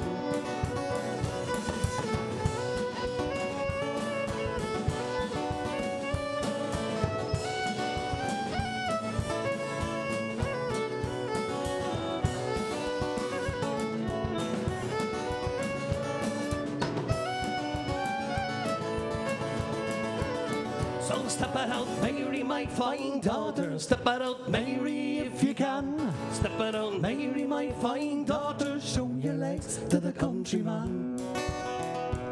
In the village of Kilgowrie, there's a deep stream running by. They found Mary there on Sunday. She had drowned with a soldier boy. In the village there is music. You can hear her father say, step out, Mary, my fine daughter. Sunday is your wedding day. 2, 3, and step out, Mary, my fine daughter. Step out, Mary, if you can. Step out, Mary, my fine daughter. Show your legs to the countryman. So step out, Mary, my fine daughter. Step out, Mary, if you can. Step out, Mary, my fine daughter. Show your legs to the country.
Thank you very much. Hope you enjoyed them. And a massive thank you there to Gaelic Brew. It's the Evans, 2 Evans. We've got Evan, Frank and Evan. Absolutely brilliant guys that came in and pre-recorded that. Absolutely fantastic set there. So, so good. And we've been talking to Thomas Goulding again on the swan song on that. So we're really looking forward to this one. Just another shout out to everyone watching. Thank you so much for all the amazing comments coming in, guys. We really, really appreciate it. It's live. It's the Stephen Leeson show. And it's the first time kind of anything is done of this magnitude. 7 bands on throughout the show, and also introducing our amazing, amazing lyricist. But most importantly, we are hammering home the fact that we need your donations. We've got 2 very important charities looking for you to dig deep tonight. It's our target to get to €5,000, £5,000 for the Children's Health Foundation in Dublin, and also the Neonatal Intensive Care Unit at the Royal Jubilee in Belfast. We are getting very close. We're over the halfway mark. We're almost at the £3,000 mark, guys. We can't thank you enough. And just some of the people coming in there, I just want to give you a little shout out. Neil and Margaret, thank you for your donation. Ryan, Caitlin, Mia. We've got Paddy, Mary, Emily, Lorraine, Michael and Stacey, and Catalpa Fun, actually. I think that's a little, could be the boys, we're not sure, but keep the donations coming in. We so appreciate them, and it means the world for, Thomas, Colleen and the family, and of course, Mia's legacy as well. And they do phenomenal work up there in the Children's Health Foundation and the Royal Jubilee, saving sick children, saving the lives of sick children and supporting them every day.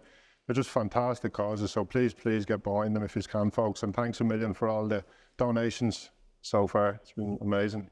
It's been super, hasn't it? We have a few shout outs as well. Can I just say, Sharon, Aoife Caulfield says you're playing a blinder, Sharon. Loads of love hearts coming up, and there's comments coming in from everyone. You know who Aoife is. Oh, you do. Thank you, Aoife. Yes, all down in Wexford. That's the family down in Wexford. Thanks, guys. I really appreciate the love. Folks, also like to thank Glasgow Irish Bands. We've got Murray, who has us going live from that page as well. So just to give them a good mention, thank you for sharing the page, and anybody else, because I think there's lots and lots of shares going on all over Facebook, anywhere, everywhere. So thank you all for helping out and doing your piece. We also have there's people listening from or tuning in from all over the world, Canada, America, but in particular, Alan Donnelly, he's listening from Canada. I think he's from Ballymundo, and he said, will you give me a mention? And I said, okay, I will. The Reckless Consensus is the name of his band, and they're releasing the Heart of My Own Son on the 28th of June. So there's your mention, Alan. Back over to you, Thomas, about the next song that we have coming up. Well, we just want to talk a little bit about the Swan song as well. Oh, sorry. With this one, with the boys, and playing how you connected with them, and how, because it's absolutely beautiful. Yeah, myself and Evan from Gaelic Brew, we were chatting about different song ideas and stuff. And him being from Cork, another very good friend of mine, John O'Driscoll, he's also a Cork man, proud Cork man. I thought it'd be great to get him on board with it, you know. And so we started brainstorming ideas, and John came up with a cracking idea about this elderly songwriter coming to the end of his days, looking back on his life, reflecting on his life, with a lot of regrets and different things. So I thought it was a belter of an idea. So I took it and ran with it and wrote the lyrics for Swan Song. We brought it back to Evan from Gaelic Brew, and himself, Frank, and Evan did a cracking job composing the music for it. And yeah, really happy with it. So it was just great working with the lads. There's some crack down there. Like. Yeah, down in Cork. We talk about having, you know, national interest, but also international interest. You talked about your friends in Australia. Yeah, well, I met John out in Australia, you know, many a session in Australia with John. Real character, story for every occasion, you know, one of them lads. I'd always pestered the life out and to sing Finnegan's Wake, so... Yeah. Yeah. And was this when you met Colleen? Because I know the two of you met while you were actually out in Australia. That's right, we met in Australia. And you said she was jet lagged getting off the... She said she was jet lagged getting off the plane, and I took advantage for it. That's her version of events. And how long are we going back now? She just put me on the spot. 11 years now. Okay. You could be in trouble if you get that wrong. And it's great because the two kids, Grace and Tommy, now were born in your older little kids. They were born in Perth, and moved home about 4 years ago, so yeah. Are you happy you came back? Oh, definitely, yeah. We wanted them to be around family and grow up around family. It's really important to both of us. We're very family orientated, so to have them grown up with all their nieces and nephews, cousins and aunties and uncles and stuff around, grandparents, and it's just been brilliant, you know, so no regrets, definitely not. So to kind of lead us on beautifully to our next group as well, where you did write an honorary Irishman. Honorary Irishman. Yeah, tell us a little bit about that, because obviously you're a very, very proud Irishman, and all the songs that tell that story. For sure. And I suppose the idea for it came from, I was talking to Colleen one night, and I said, geez, when my time comes, you know, I'd like it to be a celebration, you know, everyone sitting around drinking and having the crack and singing songs, you know. And just for it to be a real celebration. So that's kind of where the idea came from, and I ran with it. I had it written pretty quick, actually, just kind of came naturally. But Ross and David, they really captured the uplifting kind of vibe to the song, and I think they did a great job with it, as you're about to hear. I think we shall hear it, shall we? Listen. Yeah, folks, so here we go. We've got our next guest, Ross D, relatively new to the Irish folk music scene, a very proud Kildare man, who has built a huge online following through his weekly Friday night Facebook live stream. His soon-to-be-released debut album will feature his most requested songs from the live streams and new original material. Tonight, he is joined by David Whelan, another Kildare man and multi-instrumentalist, who is no stranger to the Irish music scene, and has his own school of music, which is based in Athy. They're with us tonight to perform another one of Thomas's compositions, an honorary Irishman, as we said, along with two other favourites. It's my pleasure to welcome Ross D Music.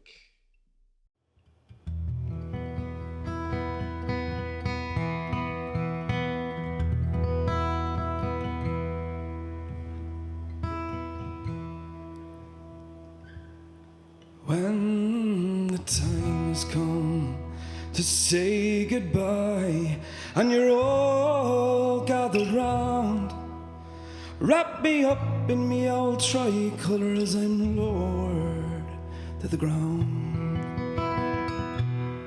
Ah, let there be no tears of sorrow as you celebrate my life. Let the whiskey flow till the early morn, and mind my darling wife. But I gave to you the best of me when I answered Ireland's call. Or see a troubled time, sure you never let me fall. And through my days I never wailed for the love of this so long. So lay me down one last time, an honorary Irishman. Whoa!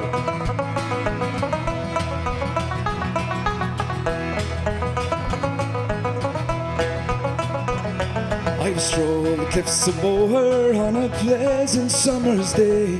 Well, I took the boat to Skellig Michael in the lovely month of May. Watched the golden sunsets in Salt Hill, I've kissed the Blarney Stone. But now my feet are tired of rambling, and it's time that I went home. but I gave to you the best of me when I answered Ireland's call. Oh, see a troubled times, sure you never let me fall. And through my days, I never waited for the love of this so long. So lay me down one last time, an honorary Irishman. Oh!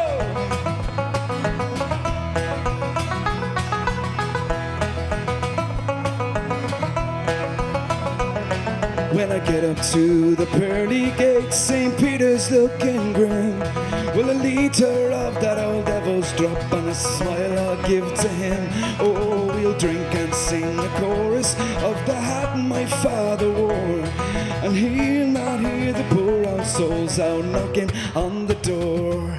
But I gave to you the best of me when I answered Ireland's call. Oh, see a troubled time, sure you never let me fall. And through my days, I never waited for the love of this so long. So lay me down one last time, an honorary Irishman. Oh!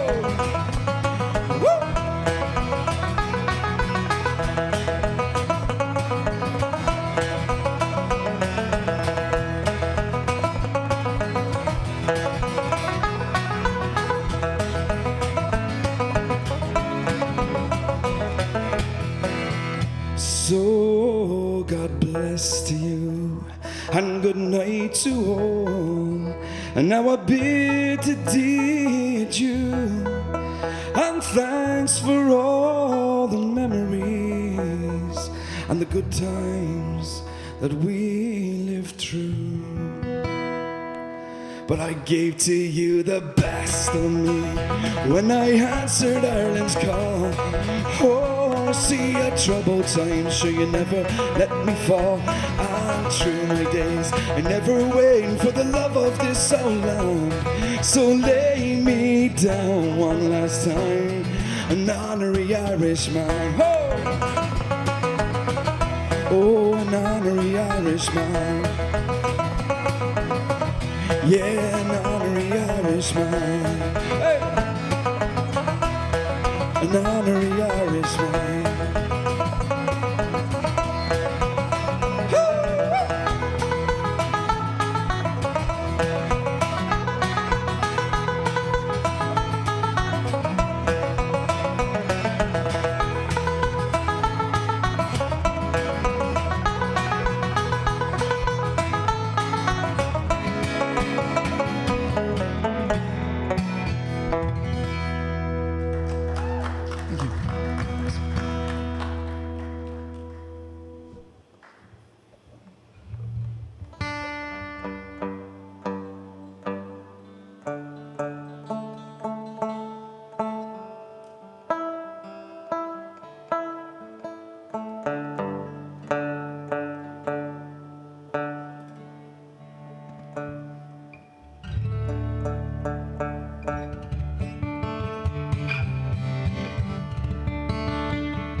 Continue on with this song, guys. It's called As I Roved Out. It goes like this.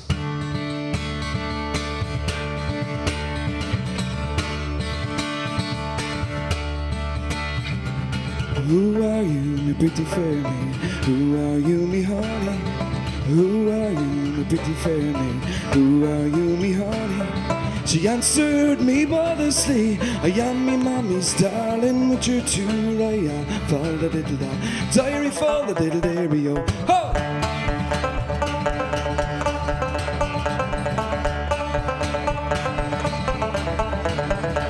You come to me house in the middle of the night when the moon was shining clearly. You come to me house in the middle of the night when the moon was shining clearly. She opened the door and she let me in. Devil the one will hear us with your two raya. Fall the diddle da, diary fall the diddle dairy, yo. Ho!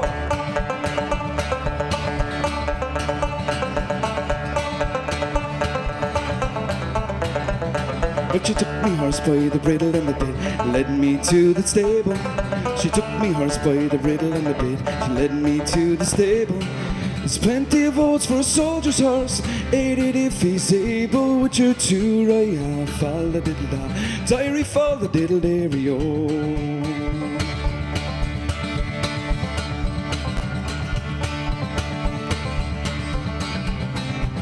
When she took me by the lily white hand and she led me to the stable. And she took me by the lily white hand and she led me to the stable. There's plenty of wine for a soldier's horse, ate it if he's able. With your two right, fall the diddle da, diary fall the diddle dairy, oh ho!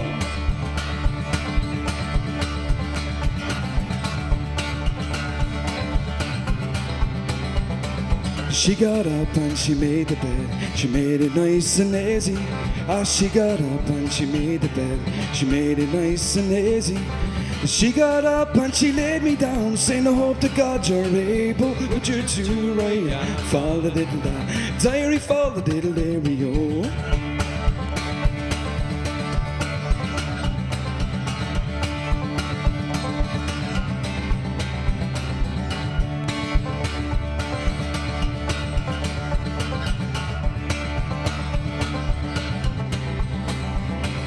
There we lay till the break of day, Divil the one will hear us. There we lay till the break of day, Divil the one will hear us. She arose and pulled on her clothes, darling you must leave me with your two right. Fall the diddle da, diary fall the diddle dairy, oh.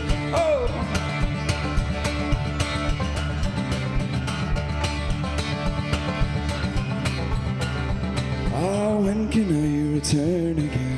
When will we get married? When can I return again? When will we get married? When broken shells make Christmas bells, we might well get married. With your two right, fall the diddle da, diary fall the diddle dairy, oh. With your two right, fall the diddle da, diary fall the little dairy, oh. 1, 2, 3, 4.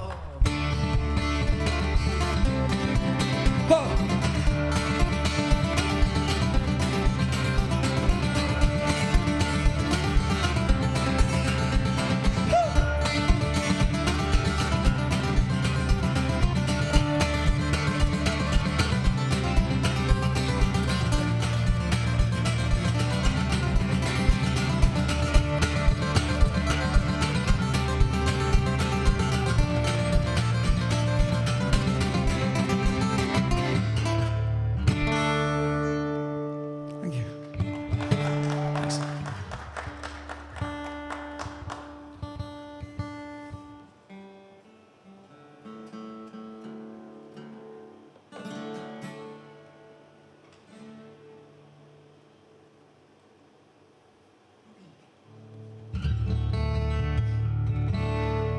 Gonna continue on with this song, guys.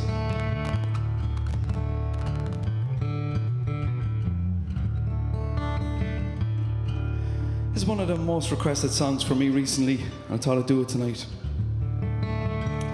The song is called Motherland. It goes like this.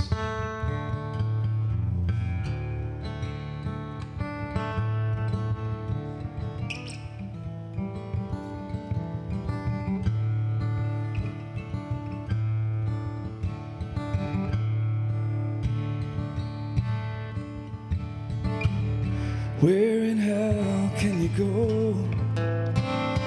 Far from the things that you know, far from the sprawl of the concrete keeps crawling its way. About 1,000 miles a day.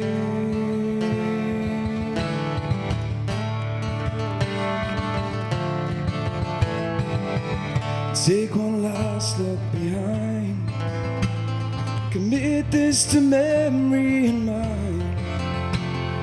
Don't miss this wasteland, this terrible place when you leave. Keep your heart off your sleeve. Oh, motherland, cradle me, close my eyes, lullaby me to sleep. Keep me safe, lie with me, stay beside me, don't go. No, don't you go.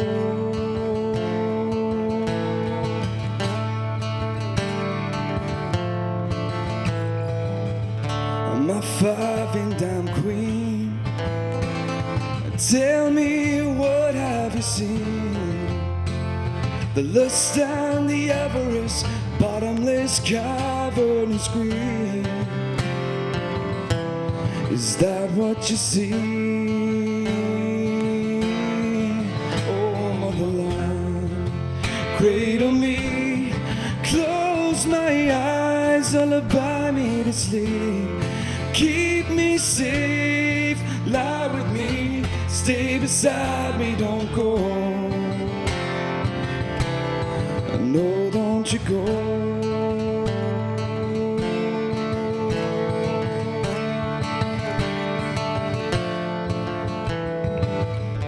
Come on, shotgun bride, what makes me envy your life? The faceless, the nameless, the innocent, the blameless and free. What's that like to be? Oh, motherland, cradle me, close my eyes, lullaby me to sleep. Keep me safe, lie with me, stay beside me, don't go. Oh, motherland, cradle me, close my eyes, lullaby me to sleep. Keep me safe, lie with me, stay beside me, don't go. Oh, motherland, cradle me, close my eyes, lullaby me to sleep. Keep me safe, lie with me, stay beside me, don't go. No, don't you go. No, don't go.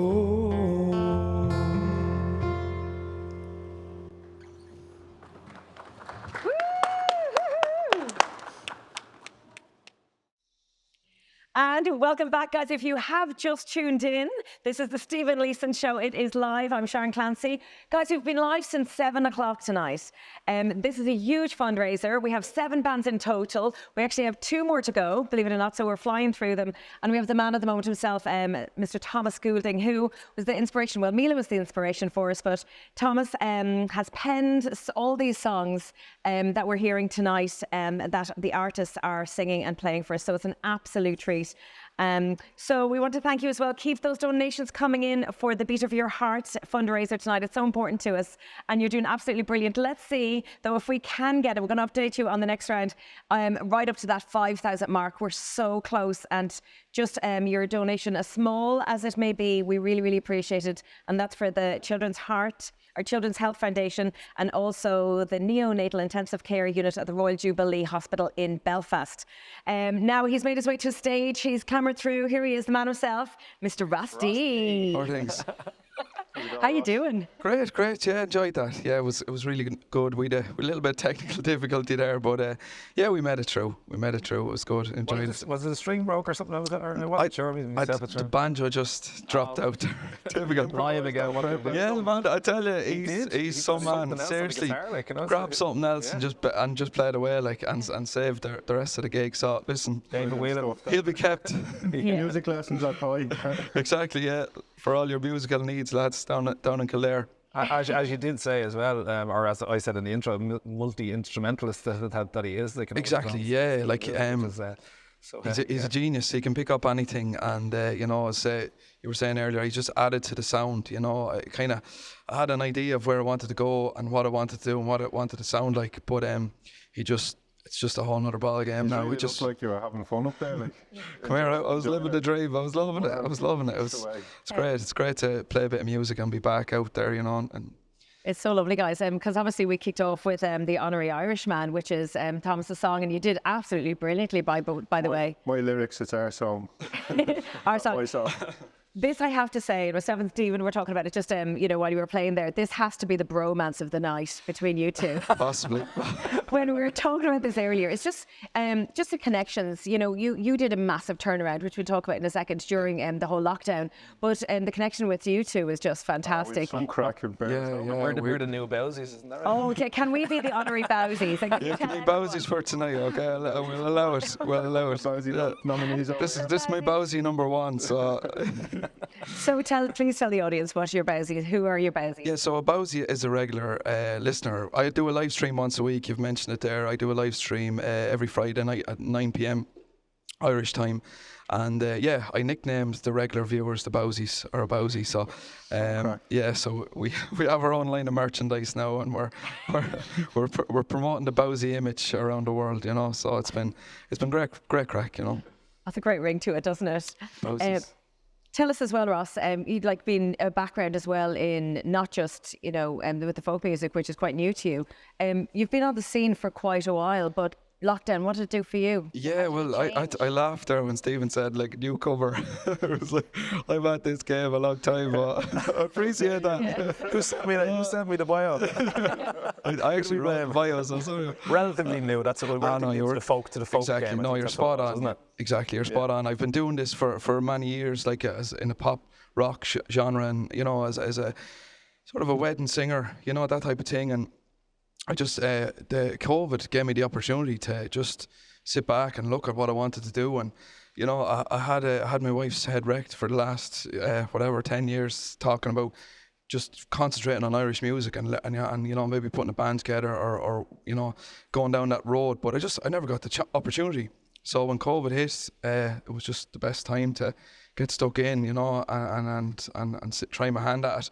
So yeah, you're not wrong when you say I'm very newcomer to the folk scene. To the folk scene, though, is what I meant. Not music in general. No. It must be a big change, I suppose. Going from playing rock and pop and playing. It is. It's a different ball game. It is. But when you've the likes of David there, in behind you and playing as you say, multi-instrumentalist, it just takes the pain away. It's actually, it's easier now, to be honest with you, in many ways, because when you're out there, you're trying to be everything for everyone, if you know what I mean.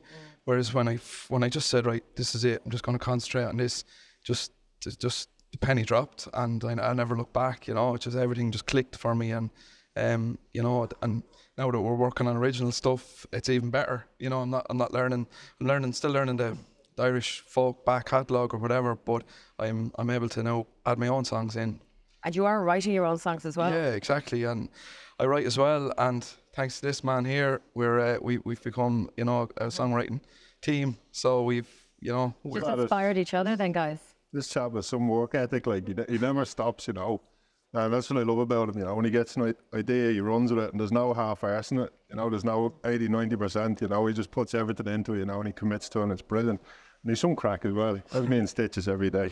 I paid him to say that. It's okay. It's a real pleasure to be associated with him. All the acts here tonight, for me personally, it's a real privilege and honour, for me to be associated with some of the best musicians in the country. It's I'm living a dream. So thanks to all of you. As I just say, we wouldn't be working with you if you weren't good. And Thomas is a world class songwriter. Now, come on. And I'm telling you, so. And it's an honour to sing his songs. It really is like that. I remember when he emailed me first with just a couple of poems. They were at the time, weren't they, really? And I'll never forget. I literally got goosebumps reading them. And I've got sent a lot of stuff to sing in the past, but how finished and how polished and how accomplished the words just jumped off the page to me, and I'll never forget it. I was saying on the live stream, I was saying one night that the Baba was late going to bed that night because he sent it right at the time where I was putting her to bed, and I was like, no, I have to read this, I just have to finish it, because they were just magic words. And to me, that song, you said that to me, I know the words were fully formed and finished, but it just appeared as a fully fledged song in my mind. So that's very kind of you. I think you need to give yourself more credit there. You guys bring the magic, you bring the words alive and bring the emotion to the song, and it's amazing to to hear it back, you know, and listen to you performing it there, and just what a cracking job you do with it. So it's a real honour for me and privilege. So It's my pleasure. As far as recording is concerned, you said earlier you've recorded a couple of albums that you've got under your name and that, and now you're maybe planning to do an Irish album as well. Yeah, the cards, yeah. Exactly. Just because of the new direction and stuff like that, I've big plans. You know, we're working. Myself and David are working every day. You know, sending each other songs back and forth through email or whatever, and we're just kind of building up a catalogue of songs. So definitely, we've big plans, and there's a debut album on the way. So it's really exciting. I can't wait to get stuck in, and there will be a few originals on it from myself and Thomas. Hopefully, please God, you know, we'll continue on the partnership. It's just a pleasure to bromance. work with and be associated. You know, all the lads, they're great crack, you know, and it's just brilliant. They have the banter and the laughs as well, you know. It's great because one of the resounding themes as well tonight, just from, you know, sitting here and watching, you know, the love and admiration for, you know, Thomas Goulding as a writer, and just the connection that musicians and artists here all created with all the bands here tonight, you know, even for guys' mental health. You know, it's been a very, very tough time over the last year or longer, and men are known to go into their shell or put the head in the sand, but it doesn't. Talk to the barman. Talk to the barman, and that was all stopped for so many people. So, guys, it's just so inspirational, and it's something to sit back and admire, to watch, you know, just the love actually in the room tonight, which is really, really special. Music and love. It's real. Great. It's real. I totally. The bowsies. Don't forget the bowsies. The bowsies. No, it's real. It's absolutely real. You can't fake it. Like, you know, and when he sent those lyrics to me, you know, you just can't fake good lyrics, and it's just an honour to sit down with a guitar and work out melodies, and then, you know, friendship comes out of that, which is even better. Like I say, it's the best thing to come out of it, you know. Exactly. Some good songs, but like the friends I'm meeting through the bit of writing over the past year and a half, you know, they're mates. I text them every day, like we have the crack every day, and like I do a class of his friends. I still haven't met half of them, but like, you know, and that's one of the really great things that's come out of it for me, you know, the friendships that we've formed. Music, the language of love, isn't it? It is the language. That's it. Bring people together. Feels the soul. Give yourself a shout out there to where people can actually watch these weekly. Yeah, weekly live stream, guys. We'll keep going for now, you know, till we can go back out and play properly. But Rusty Music, all one word, is my page on Facebook. And you'll find a link there. And I go live every single Friday at 9 o'clock GMT Irish time. And take requests and have the crack, and just having all the bowsies unite, you know, every Friday at 9 o'clock, and from all over the world. Like it's mental. And to be honest, we've built a little community. People tell you, people mess me the whole time and say really nice things about, you know, that they look forward to, and it gets them through, and it got them through the last year. And you know, it's just, but the gas part is it's gotten me through. You know, like they thank me, but I actually thank them, because it just gave me a goal, it gave me a focus, and it just, you know, it got me through, which is a tough time for everyone. Well, it's been absolutely fantastic talking to you and meeting you as well today. So thank you very much, guys. It's my pleasure. It's an honour to be here. From me personally, thanks to you and David for making all the effort and travelling up and giving such a cracking performance there. Well done. Ross, thank you very much to yourself and David, and hang around, because I believe you're coming back on the finale at the end. Yes, we're going to play a song out at the end, guys. Stick around. Thanks. It's going to be good. Big finale, grand finale. Folks, our next act, Rory's music career started when he and his wife moved to a remote island in the Canary Islands, which I was there myself in Lanzarote for 4 years. I've met Rory I've met him, I've been on the beer with him, I suppose, a few times as well. They opened a live music venue called the Island Bar.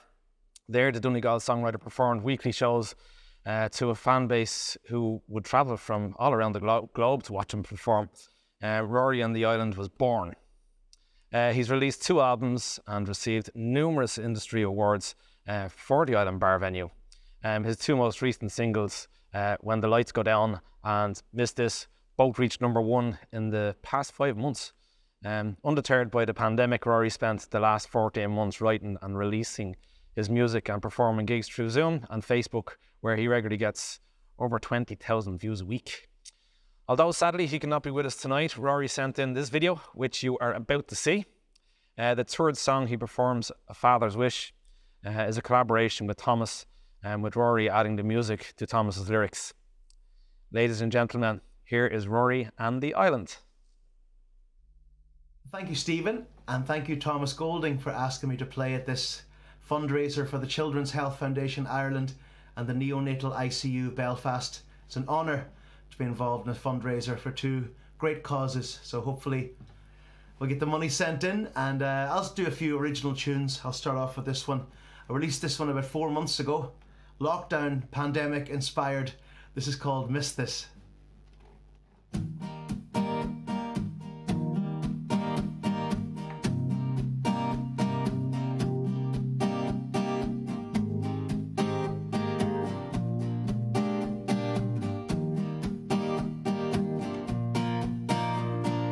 Days in the past, laughing and drinking, life was so fast.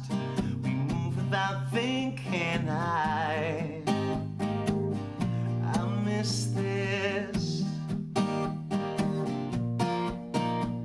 Sweaty and loud, holding your best friend. Festival sounds, dancing until the end. I miss this. Run away to a better time. Everybody's got a little moments in their mind where you say, God, I miss this. Stadium crowd, watching the home team singing so proud, living their own dream. I miss this. A day in the sun, time for a cold beer, sit anywhere, no silly old fear. I miss this. Run away to a better time. Everybody's got a little moments in their mind where you say, God, I miss this. Run away to a better day. Everybody's got a special little memory where you say, God, I miss this. The city's alive with coming and going. They busk on the street, the music is flowing. I miss this. I missed it. The smile on your face, the smell of the coffee, the buzz in the place, 'cause people are happy. I miss this. Yeah. Oh. Run away to a better time. Everybody's got a little moments in their mind where you say, God, I miss this. Hey. Run away to a better day. Everybody's got a special little memory where you say, God, I miss this. I miss this. I miss this.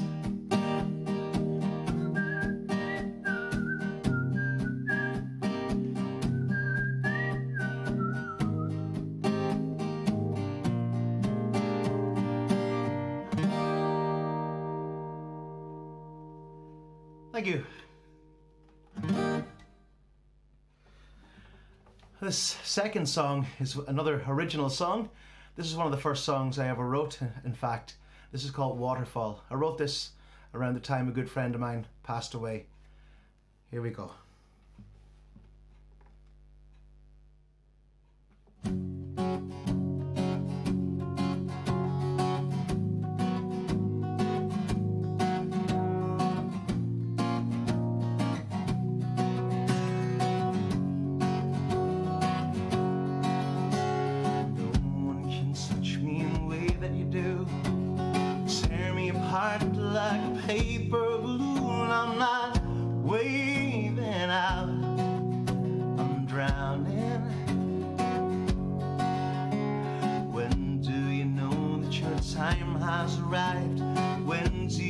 sense that you won't stay alive. I'm not waving out, I'm drowning. So long I'll see you all. I got to dive into this waterfall. I'm sick of wearing this face. I'm getting so tired of this run down old place. I know I'll have a ball. I got to dive into this waterfall. And when the moon comes out, you won't see me weaving out, weaving out, weaving out. Hey. Waving out, waving out. Oh.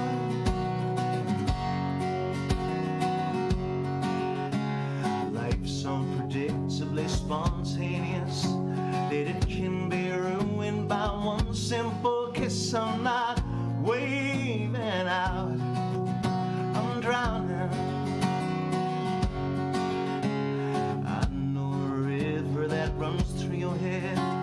I know an ocean that will be my bed. I'm not waving out, I'm drowning. So long I'll see you all. I got to dive into this waterfall. I'm sick of wearing this face. I'm getting so tired of this run down old place. I know I'll have a ball. I got to dive into this waterfall. And when the moon comes out, you won't see me weaving out, weaving out, weaving out. Hey. Waving out, waving out. Oh.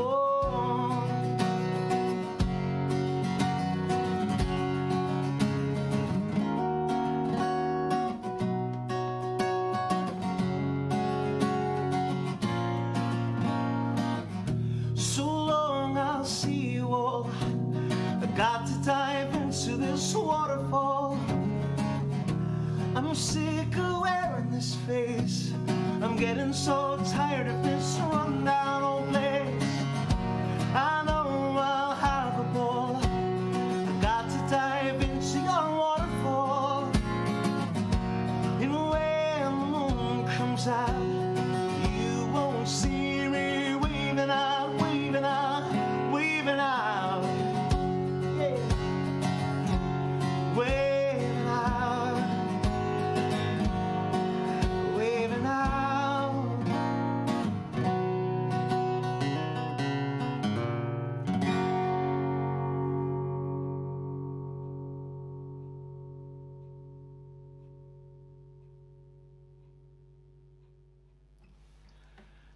Thank you, and double thank you, Thomas Goulding, for inviting me to play this gig for the ICU Neonatal Unit in Belfast and the Children's Health Foundation Ireland. It's an absolute pleasure to be involved in such a great fundraiser. And speaking of Thomas, he emailed me in some poetry, and this one really jumped off the page, off the screen, off the phone, and I put some music to it and chopped it around a little bit, so hopefully he still likes it. I like it. I hope you like it. This is one called A Father's Wish.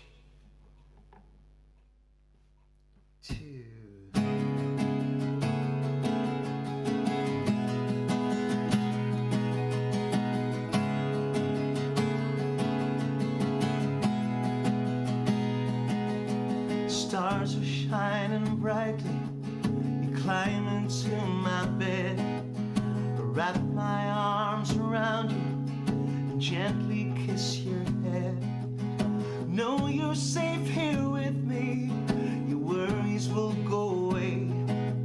I promise I'll protect you now until my dying day, my dying day, my dying day.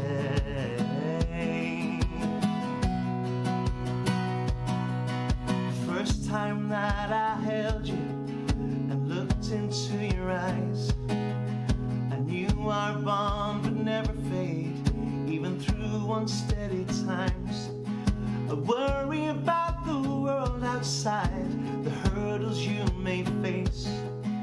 Just remember, take it slow and move at your own pace, at your own pace,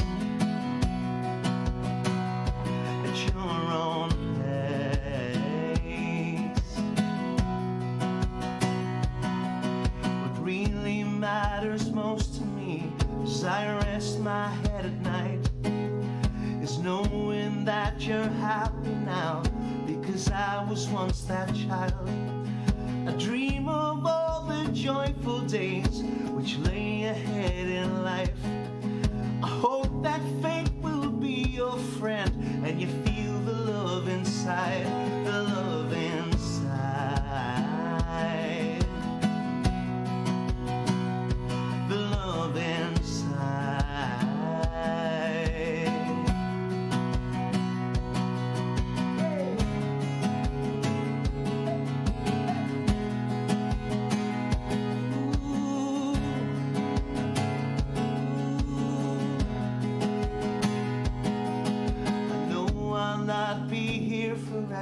Someday my time will come.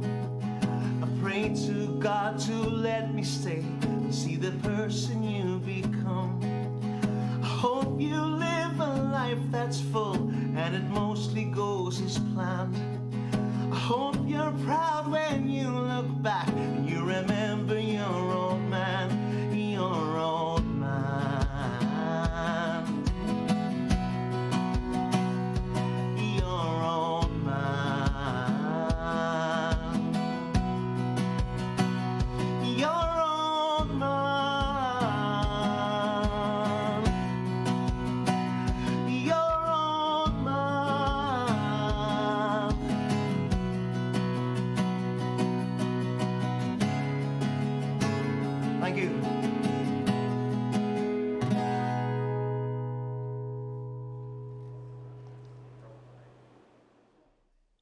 Thank you so much to Rory and the Islands. That was absolutely incredible. A singer-songwriter in his own right as well. I used to sing with the Revs, I believe, many moons ago, but it was absolutely brilliant, even especially that last song as well now, Thomas, which Thomas wrote on that. And it just really hits home as well, kind of getting that lovely live feel. Rory's a fantastic musician and songwriter. He's written over 120 original songs, written and recorded over 120 original songs, and I think another 4 albums on top of that from back in his Revs days. So he's just he's a machine, and it was a real honour to be associated with him and for him to enjoy the words I sent him and make that song out of it. So it's absolutely beautiful. It's been an incredible night so far. It's not over yet, by the way. We do have another band coming up for you, but live since 7 o'clock, and the whole memory of tonight, because we were talking about even a father's wish, you know, which you wrote about, Tommy. I was just going to mention that song was inspired by my son, you know, so it came straight from the heart. I think that's maybe what grabbed Rory initially. He's a father with 2 boys as well, so maybe resonated a little bit with him, but I'm delighted with what he did with it there. A few words I sent him and made a great song out of it, so it's very personal to me, that one. Just to remind the viewers at home as well, you had never wrote a poem. You finished school earlier than most, and I got all D's in me junior cert except for English. I got an A in English, so it was the only subject I got an A in, so maybe there was something in that.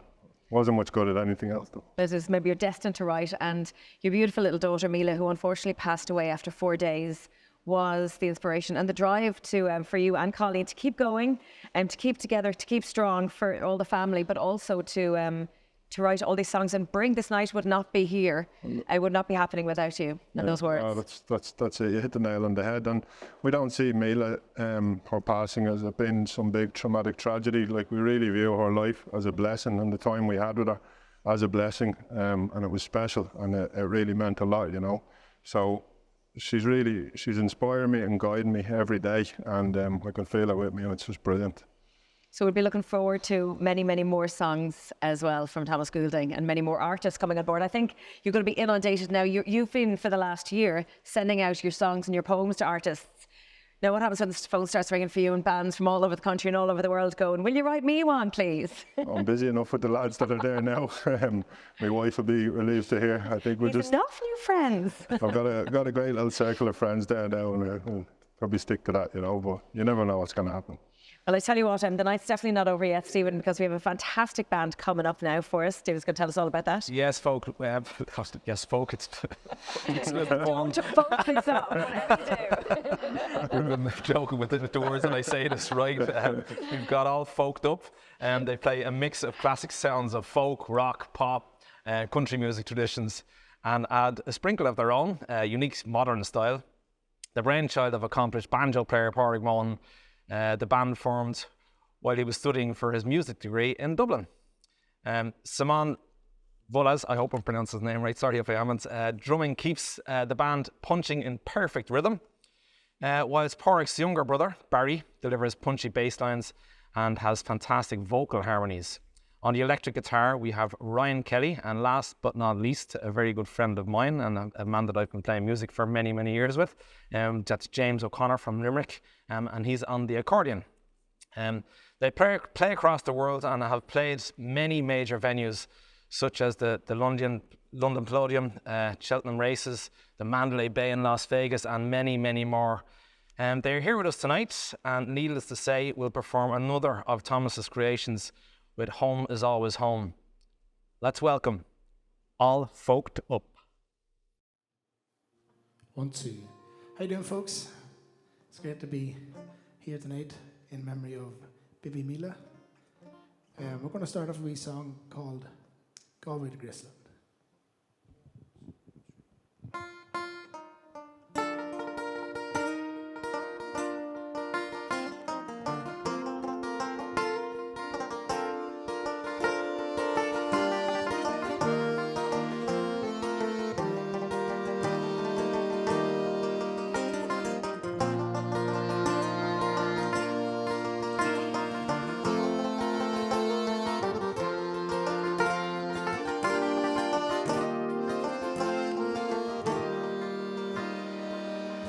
Was she dressed in the dark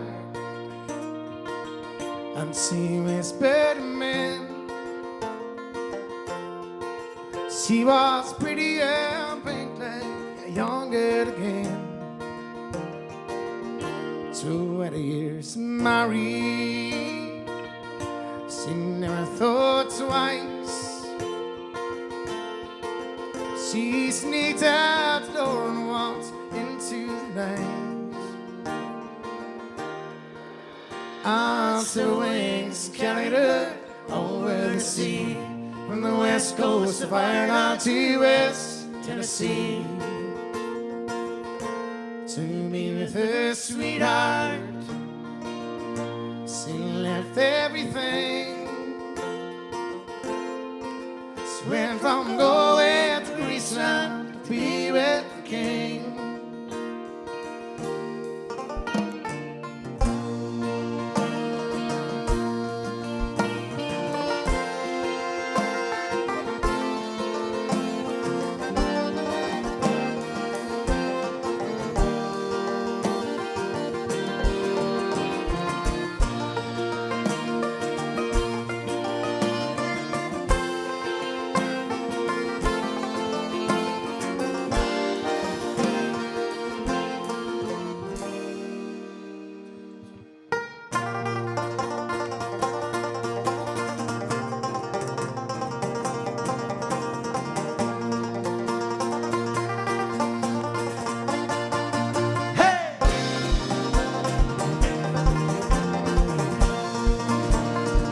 Well, she dressed in the dark and she whispered amen. She was pretty and pink like a young girl again. 20 years married, she never thought twice. She sneaked out the door and walked into the night. So wings carried her over the sea, from the west coast of Ireland to West Tennessee, to be with her sweetheart. She left everything. She left Galway to Graceland to be with the king. Here we go. 1, 2, 3, hey!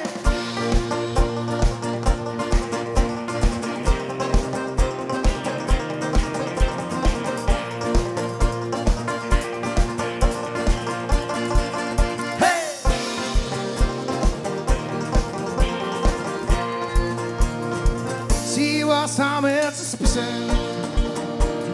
It's a song she liked best. She had Elvis, I love you, tattooed on her breast, tattooed on her. She locked it in Memphis, and her heart beat so fast. She had 3 posts long now, she came at last. She went down by his straight side, day after day. Come closing time, they would drag her away. To be with her sweetheart, where she left everything. She let me go into Greece and to be with the king. Here we go, 1, 2, 3, hey!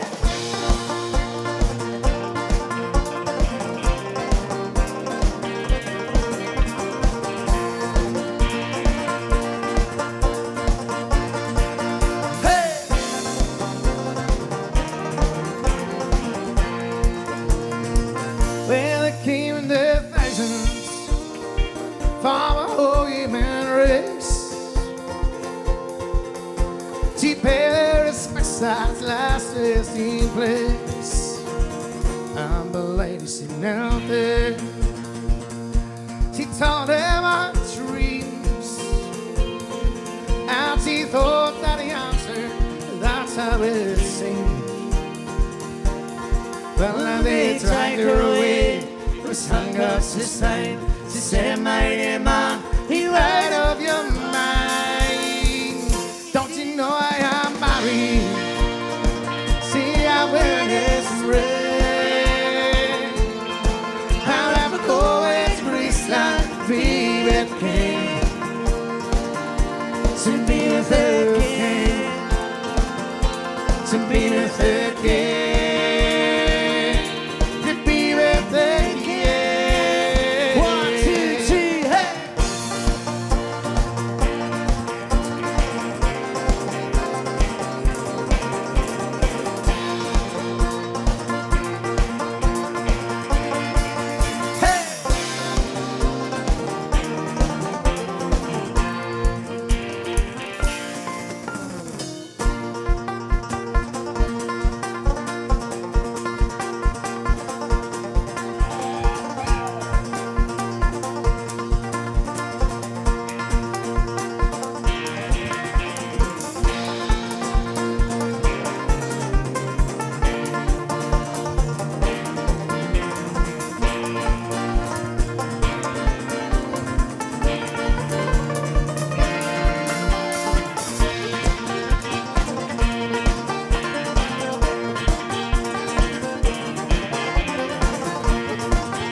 Must be a Richard Thompson song there called Go Away to Graceland. We're going to continue on with a Dubliner song here called Raglan Road. Slow it down before I have a heart attack.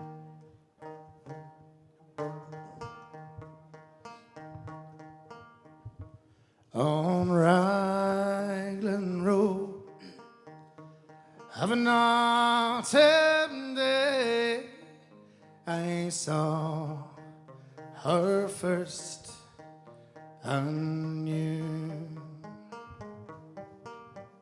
that her dark hair would weave a snare, that I might one the room. I saw the danger and I passed along the enchanted way, and I said, let grief befall and leave at the dawning of the day. On Grafton Street in November, we'd sit lightly along the ledge. Oh, that deep ravine, where can we sing the words of passions pledged? And the Queen of Hearts still making tarts, and I not making hay. Or I've loved too much by such, and my soul says have been thrown away.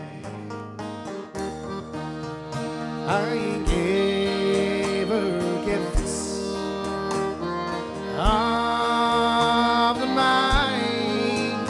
I gave her the secret sign that's known to artists who have known true gods side on side with word and tint. I did not stand. I gave our post to say with their own name there, our own dark hair like clouds over fields of men.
On a quiet street where all goes to meet, I see her walking night.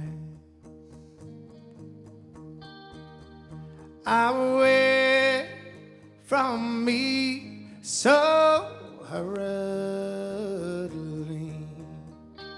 my reason must allow for have loved not as I should. A creature made of clay. When the angels, the clay lifts his wings at the dawn of the day. When the angels, the clay lifts his wings at the dawn of the day.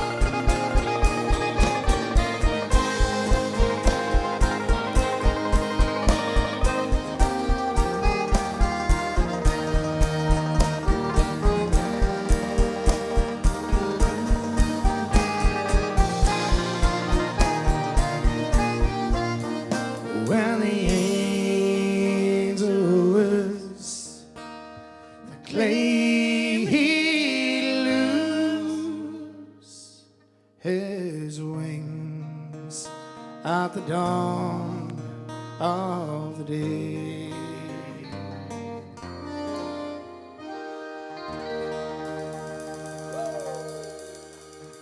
A most sweet song called Raglan Road.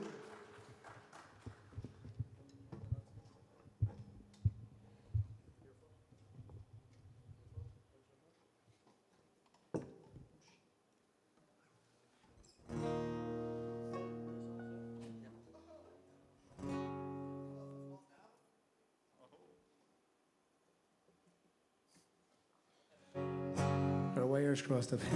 I was going to continue on with a song very dear to my heart. I got Thomas to write this one for me. A song called Home Is Always Home.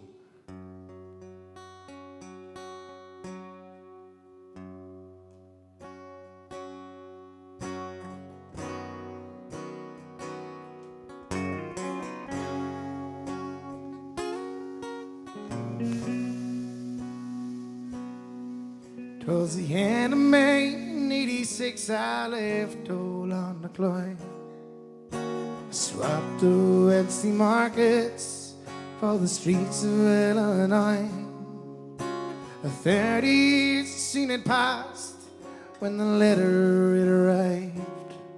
Said, son, it's time that you were home, 'cause your man has died. Well, my teardrops stained the paper as I fell from off my face. The memories all come streaming back, lost in my own place. Remembering how he looked at me on the evening that I left. The party gave me on my back, his hand upon my chest. The visions of us growing up, pictures in my head. Lift me on your shoulders, tuck me into bed. You're working hard and working late, but never went without. Down these years you showed me what this life's about.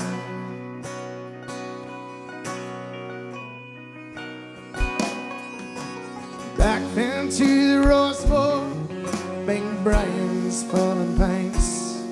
John Morrison sings of absent friends, makes me recall old times. Rare all nights, see the cottage pour, songs from Kitty Swing. How the whole place and fell silent when Declan Rose to sing. Then we drown the race, I be huddled all around. Drop the dark red roses to the casket and the ground. Got all choked up and said goodbye, and my heart too will remain. Just know how much I love you, die, and I'll see you again. Visions of us growing up, pictures in my head. Lift me on your shoulders, tuck me into bed. You're working hard and working late. We never went without. Down these years you showed me what's nice I find.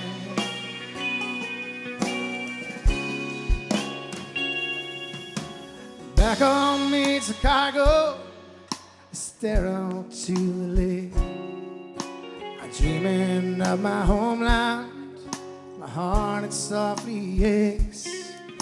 My anxieties are knowing that no matter where I roam, at the small town on the border, it will always be my home. Visions of us growing up, pictures in my head. Lift me on your shoulders, tuck me into bed. You're working hard and working late. We never went without. Down these years you showed me what this life's about.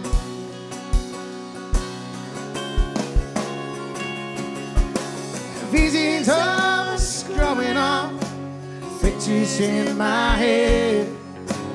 Lift me on your shoulders, tuck me into bed. You're working hard and working late, but never went without. Down these years you showed me what's life's about.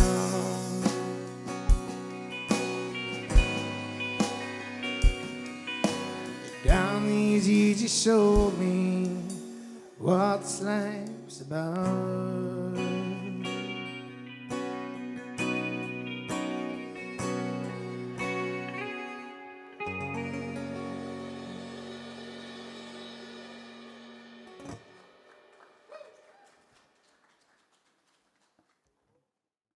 Incredible performance there by All Folked Up, and we'll be talking to Pádraig in just a second.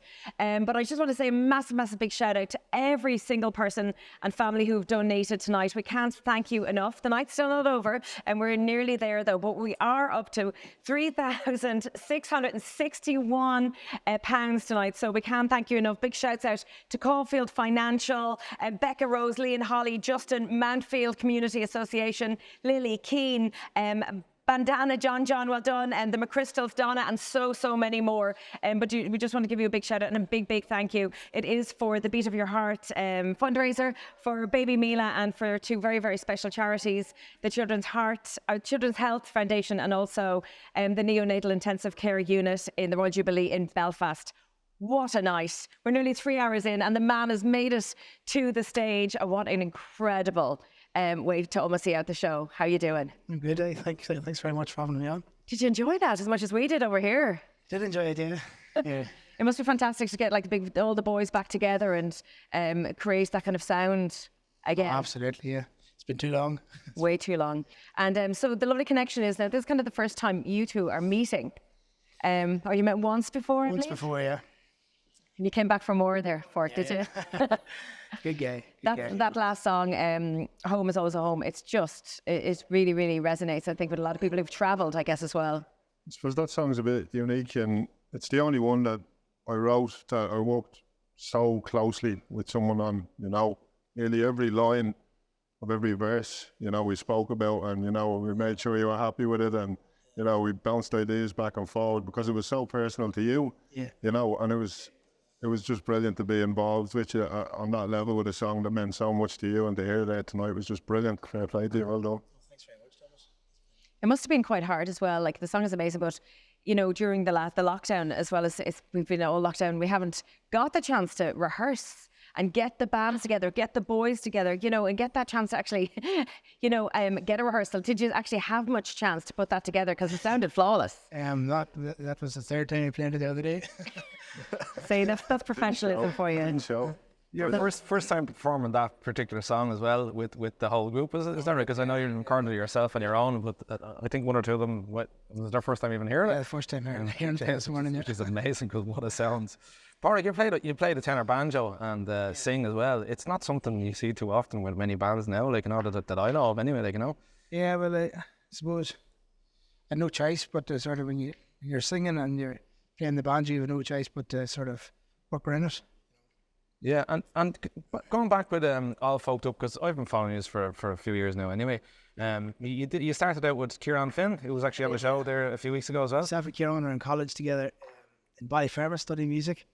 Kieran's a great guy. Yeah. He sure is. We still do a gig together. Well, we do, and COVID's not here. In the residency in the Temple Bar pub in Dublin. Every Thursday night that was. Every Thursday night, yeah. for a lock of pints. Let me see. Well, you've got the cruise next year as well. You're already getting bookings, but you're one of the bands which is great to see getting bookings in for next year as well. Getting bookings, but there's nowhere open. We're hoping everything goes ahead. I think the cruise is going to go ahead now, but it's February the 6th to the 13th. Get it booked. It's the Caribbean cruise, so heading to sunshine, well deserved after. Sorry, I'm just wondering, going from a two-piece band into how many is it? 60s, 70s? Five is, sorry. I'm joining us now. It's my how did you always think it was going to end up being such a big band, or so many members of the band? I suppose I've always liked the idea of a big band. I've always sort of drove towards that and taking chances and taking hits, and you know, but no, it pays off. So it's great to be, you know, surrounded by such great musicians, you know.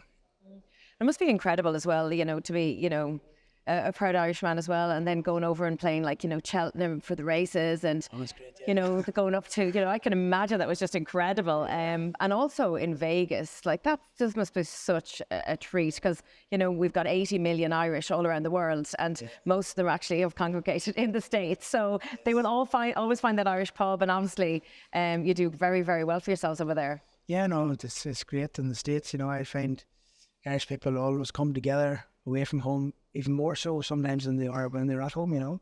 And they're great support as well. If you advertise and you're over there, they're going to come and see you, you know. I remember walking into a bar in New York one time at just 4 o'clock on a Monday, and I bumped into 6 fellas that I hadn't seen from school. There you go. It's like fancy meeting you here. Yeah. The Irish community abroad, everywhere you go, it's unreal. I just say, like, you make it abroad before you even make it in Ireland, is what a lot of people say with Irish music, like, you know. It just hits home even more than with the song Home is Always a Home. Do you think you'd work together again, guys? Could we get more from this collaboration? It's like at the end of first dates, and you're like, do you think you're going to see each other again? I'm going to keep my mouth closed around them, that's the lead here, you know. No, I know. Thomas has sent some fantastic songs across. You know, I'm still working on a couple of them, and I just want to do the right, you know, because the lyrics are brilliant, and you know, you just want to do such great lyrics justice when you're going to do it, you know. You definitely do them justice. Yeah. Thank you. And what would your format be, Park? Would you actually start out just yourself and work it out, and then bring in the boys? Is that to start with a chord sequence and try and get a nice melody for it, you know? And the boys just brilliant. Just fill in.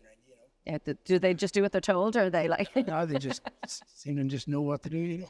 Yeah, it's fantastic. Well, it's been an absolute pleasure having you on, and I believe it's not at the end for you just yet, because we are going to get another song out of you guys, and you're being joined on stage as well by Rusty and David Whelan.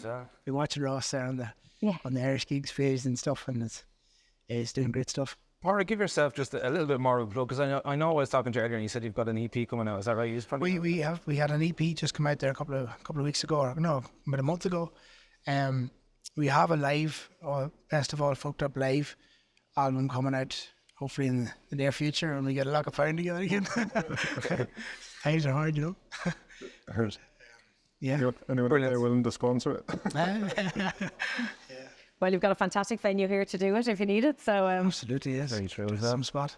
Parag, it's a pleasure meeting you. Myself. Thanks very much for having me on. Been following the music, which is over a few years, and it's great to meet you as well, like, you know, and to meet all the band. Great to meet everybody here tonight, and maybe let you take the stage and finish on with the finale. Just like I said with all the bands, from me, Colleen, the kids, everyone here, personally, thank you to the 5 of you, because I know you came from Limerick and you moved a few mountains to get here tonight. So, and to hear you live, as with all the bands, was a real treat for me and a pleasure for me. No, delighted to be here. Thanks a million. Thank you. Oh, thanks so much, Parag. No problem. Thanks, Parag. As we move on to our final song, we're going to invite the lovely lady herself, Colleen Goulding, up on stage to join her lovely husband. And guys, yet again, thank you so much. The Just Giving page is going to remain open, so keep those donations coming in. We can't thank you enough on behalf of... so much for all the donations, guys. It's been absolutely brilliant. Just keeping an eye on them there between songs and stuff. It's just brilliant, the support coming in for it. Thank you. I don't want the night to end. It's been a great night. It's been a fabulous night with all the different acts on. To thank you to each and every one of them. So I'm looking forward to hear the last track. Absolutely, and also to the team here tonight as well, and to the viewers at home. If you have stuck with us for the last 3 hours, we are so grateful. Keep the comments coming in for us as well, guys, because we love your feedback. And of course, Stephen has been running the show now for the last 11 weeks, so it was a joy to be part of the team tonight, guys. So I really appreciate that, and we'll be tuning in every week. Couldn't have done it without you. Oh, it was a joy, and thanks for everyone here as well, all the team. Everyone's worked so amazing today. It's been a super day. Let's go back over to All Folked Up and Rusty.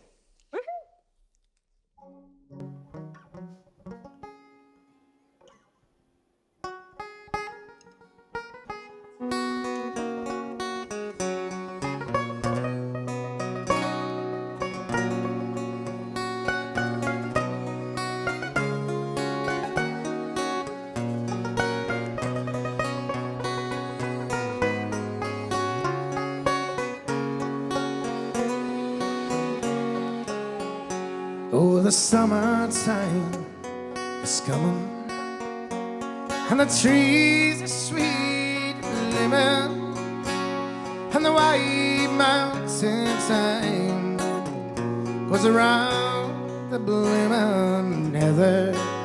Away go, lassie, go, and we'd all go together to black white mountain time, all around the blooming heather.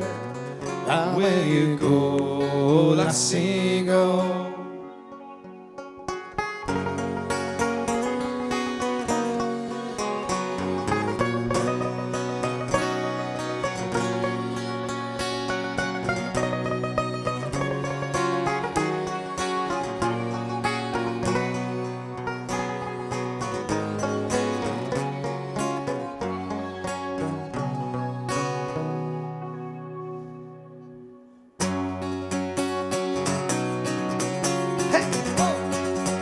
His hands clapping at home.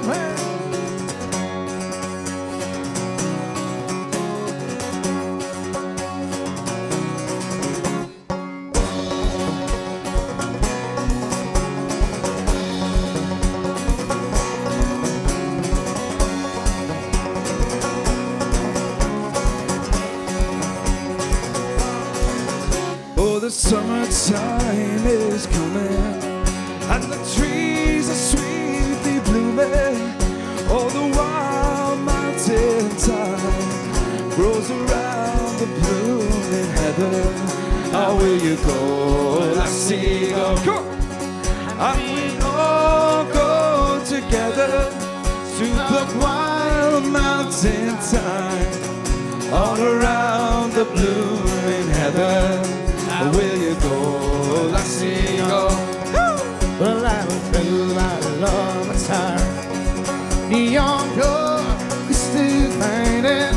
I know that I will find all the flowers on the mountain. How will you go, lassie, oh, lassie, and we'd all go together to the wild mountain time, all around the blooming heather. How will you go, lassie, go? Here we go! Hey!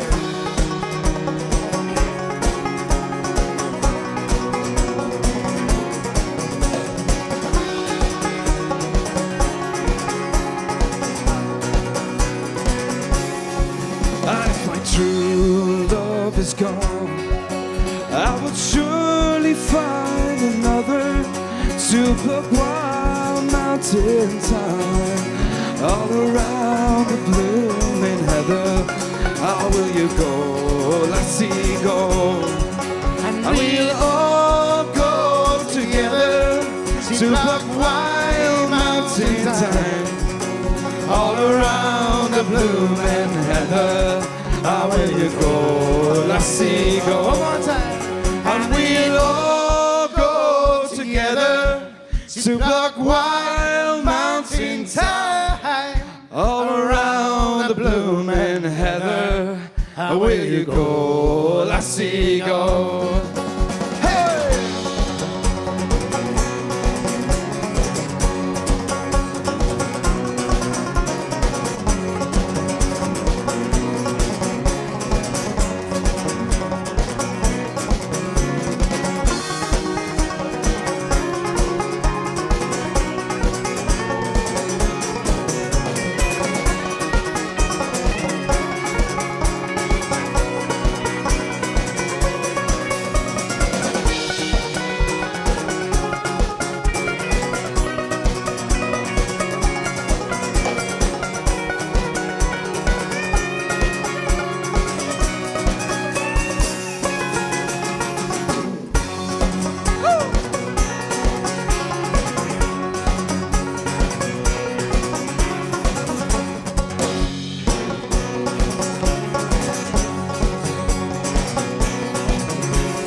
Absolutely brilliant. Oh, absolutely amazing. Oh, folked up, ladies and gentlemen. With Go Lassie Go, joined on stage with Ross D and the fantastic David Whelan. Brilliant. It's been an electric night here tonight. 3 hours of live television. It hasn't stopped. We want to thank everyone at home staying with us, and also for all your amazing donations to our lovely, The Beat of My Heart charity. So we can't thank you enough. We're almost there. The lines and the charity will stay open. So keep those coming in, and we get to our £5,000 target as soon as we can. But from the bottom of our heart, we thank you so much. Colleen has us back. We're back on stage. You had to have a little rest, a little sit down, and there is a very good reason for that, guys. Have you got something to tell us? If you haven't noticed, the bump we're expecting in September, so we're really happy, and the baby's healthy and happy. So congratulations! We couldn't be more happy for you. Congratulations! So you wanted to leave us off with some words there, Thomas. Look, folks, I'd just like to thank everyone from the start of Mila's journey right up until this point. Our families, friends, local community, the healthcare professionals, all these fantastic musicians here tonight, unbelievable. The production crew here at the venue, they've been just brilliant. Stephen and Sharon, brilliant job. Everyone listening, watching at home, anyone that donated, and anyone that's sent nice messages of support for us over the last few weeks and stuff, thank you so much. But just last but not least, I'd like to thank my little girl Mila for continuing to guide us and inspire us every day. And thanks, guys. Good night. Amazing. Super.